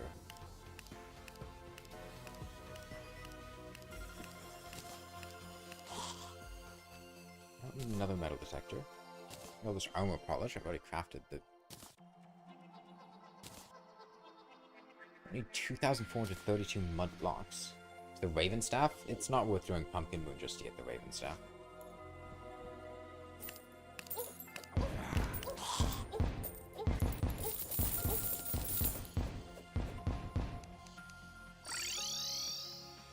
What am I wearing? Fishnets, black shorts, and a crop top. Xeno? No.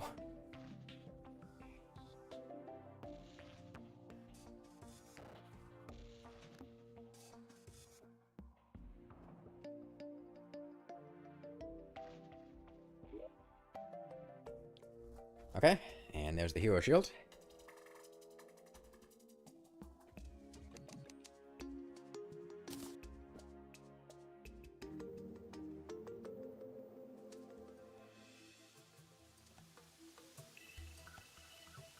Do I have a compass? Because I could consolidate my space.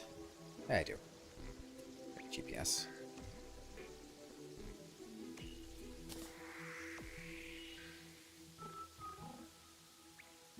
Do I use the key brand?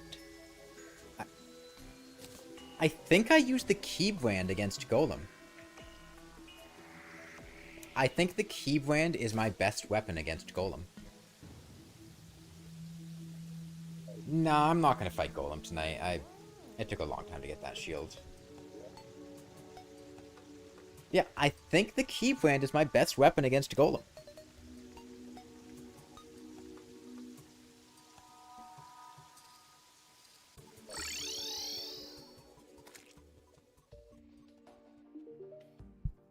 think we actually use the key brand. Alright. Morningstar. Get out. Alright, we got a ruthless one. Use that. Gonna die doing that? No, I'm not. I have, like, an obscene amount of defense. I'm not going to die doing that. Listen, bro, why am I wearing all that as a boy? Because I look good in it. I don't need much more of a reason than that. Oh, we got two Oh, no, that's a Pwn Hammer, not a Paladin's Hammer. I don't think I'm going to use a Magnet Sphere.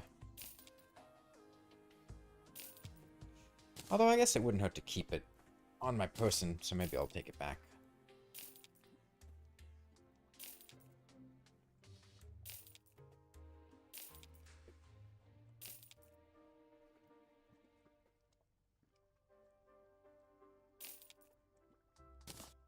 Okay, and back to buying the Reforge.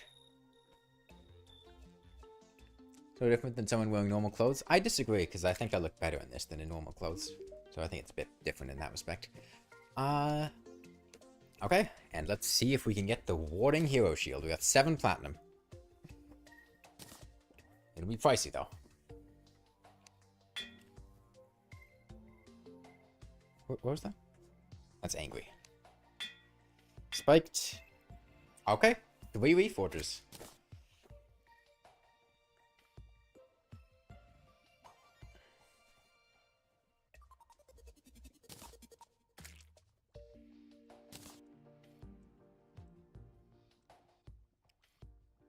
I look better and all that? I mean, are you looking at the webcam? Okay, I guess all the reforging I want to do is all my stuff warding. Let me check. Well, I'm bisexual, I'm not gay.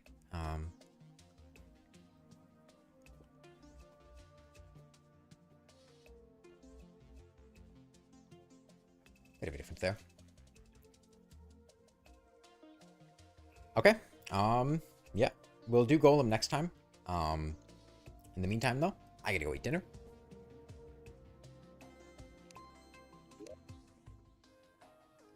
Same shit? No, because I can only sleep with your mom if I'm bisexual. If I was gay, I wouldn't be attracted to her. But yeah, bye everyone. I'll probably finish this up next stream.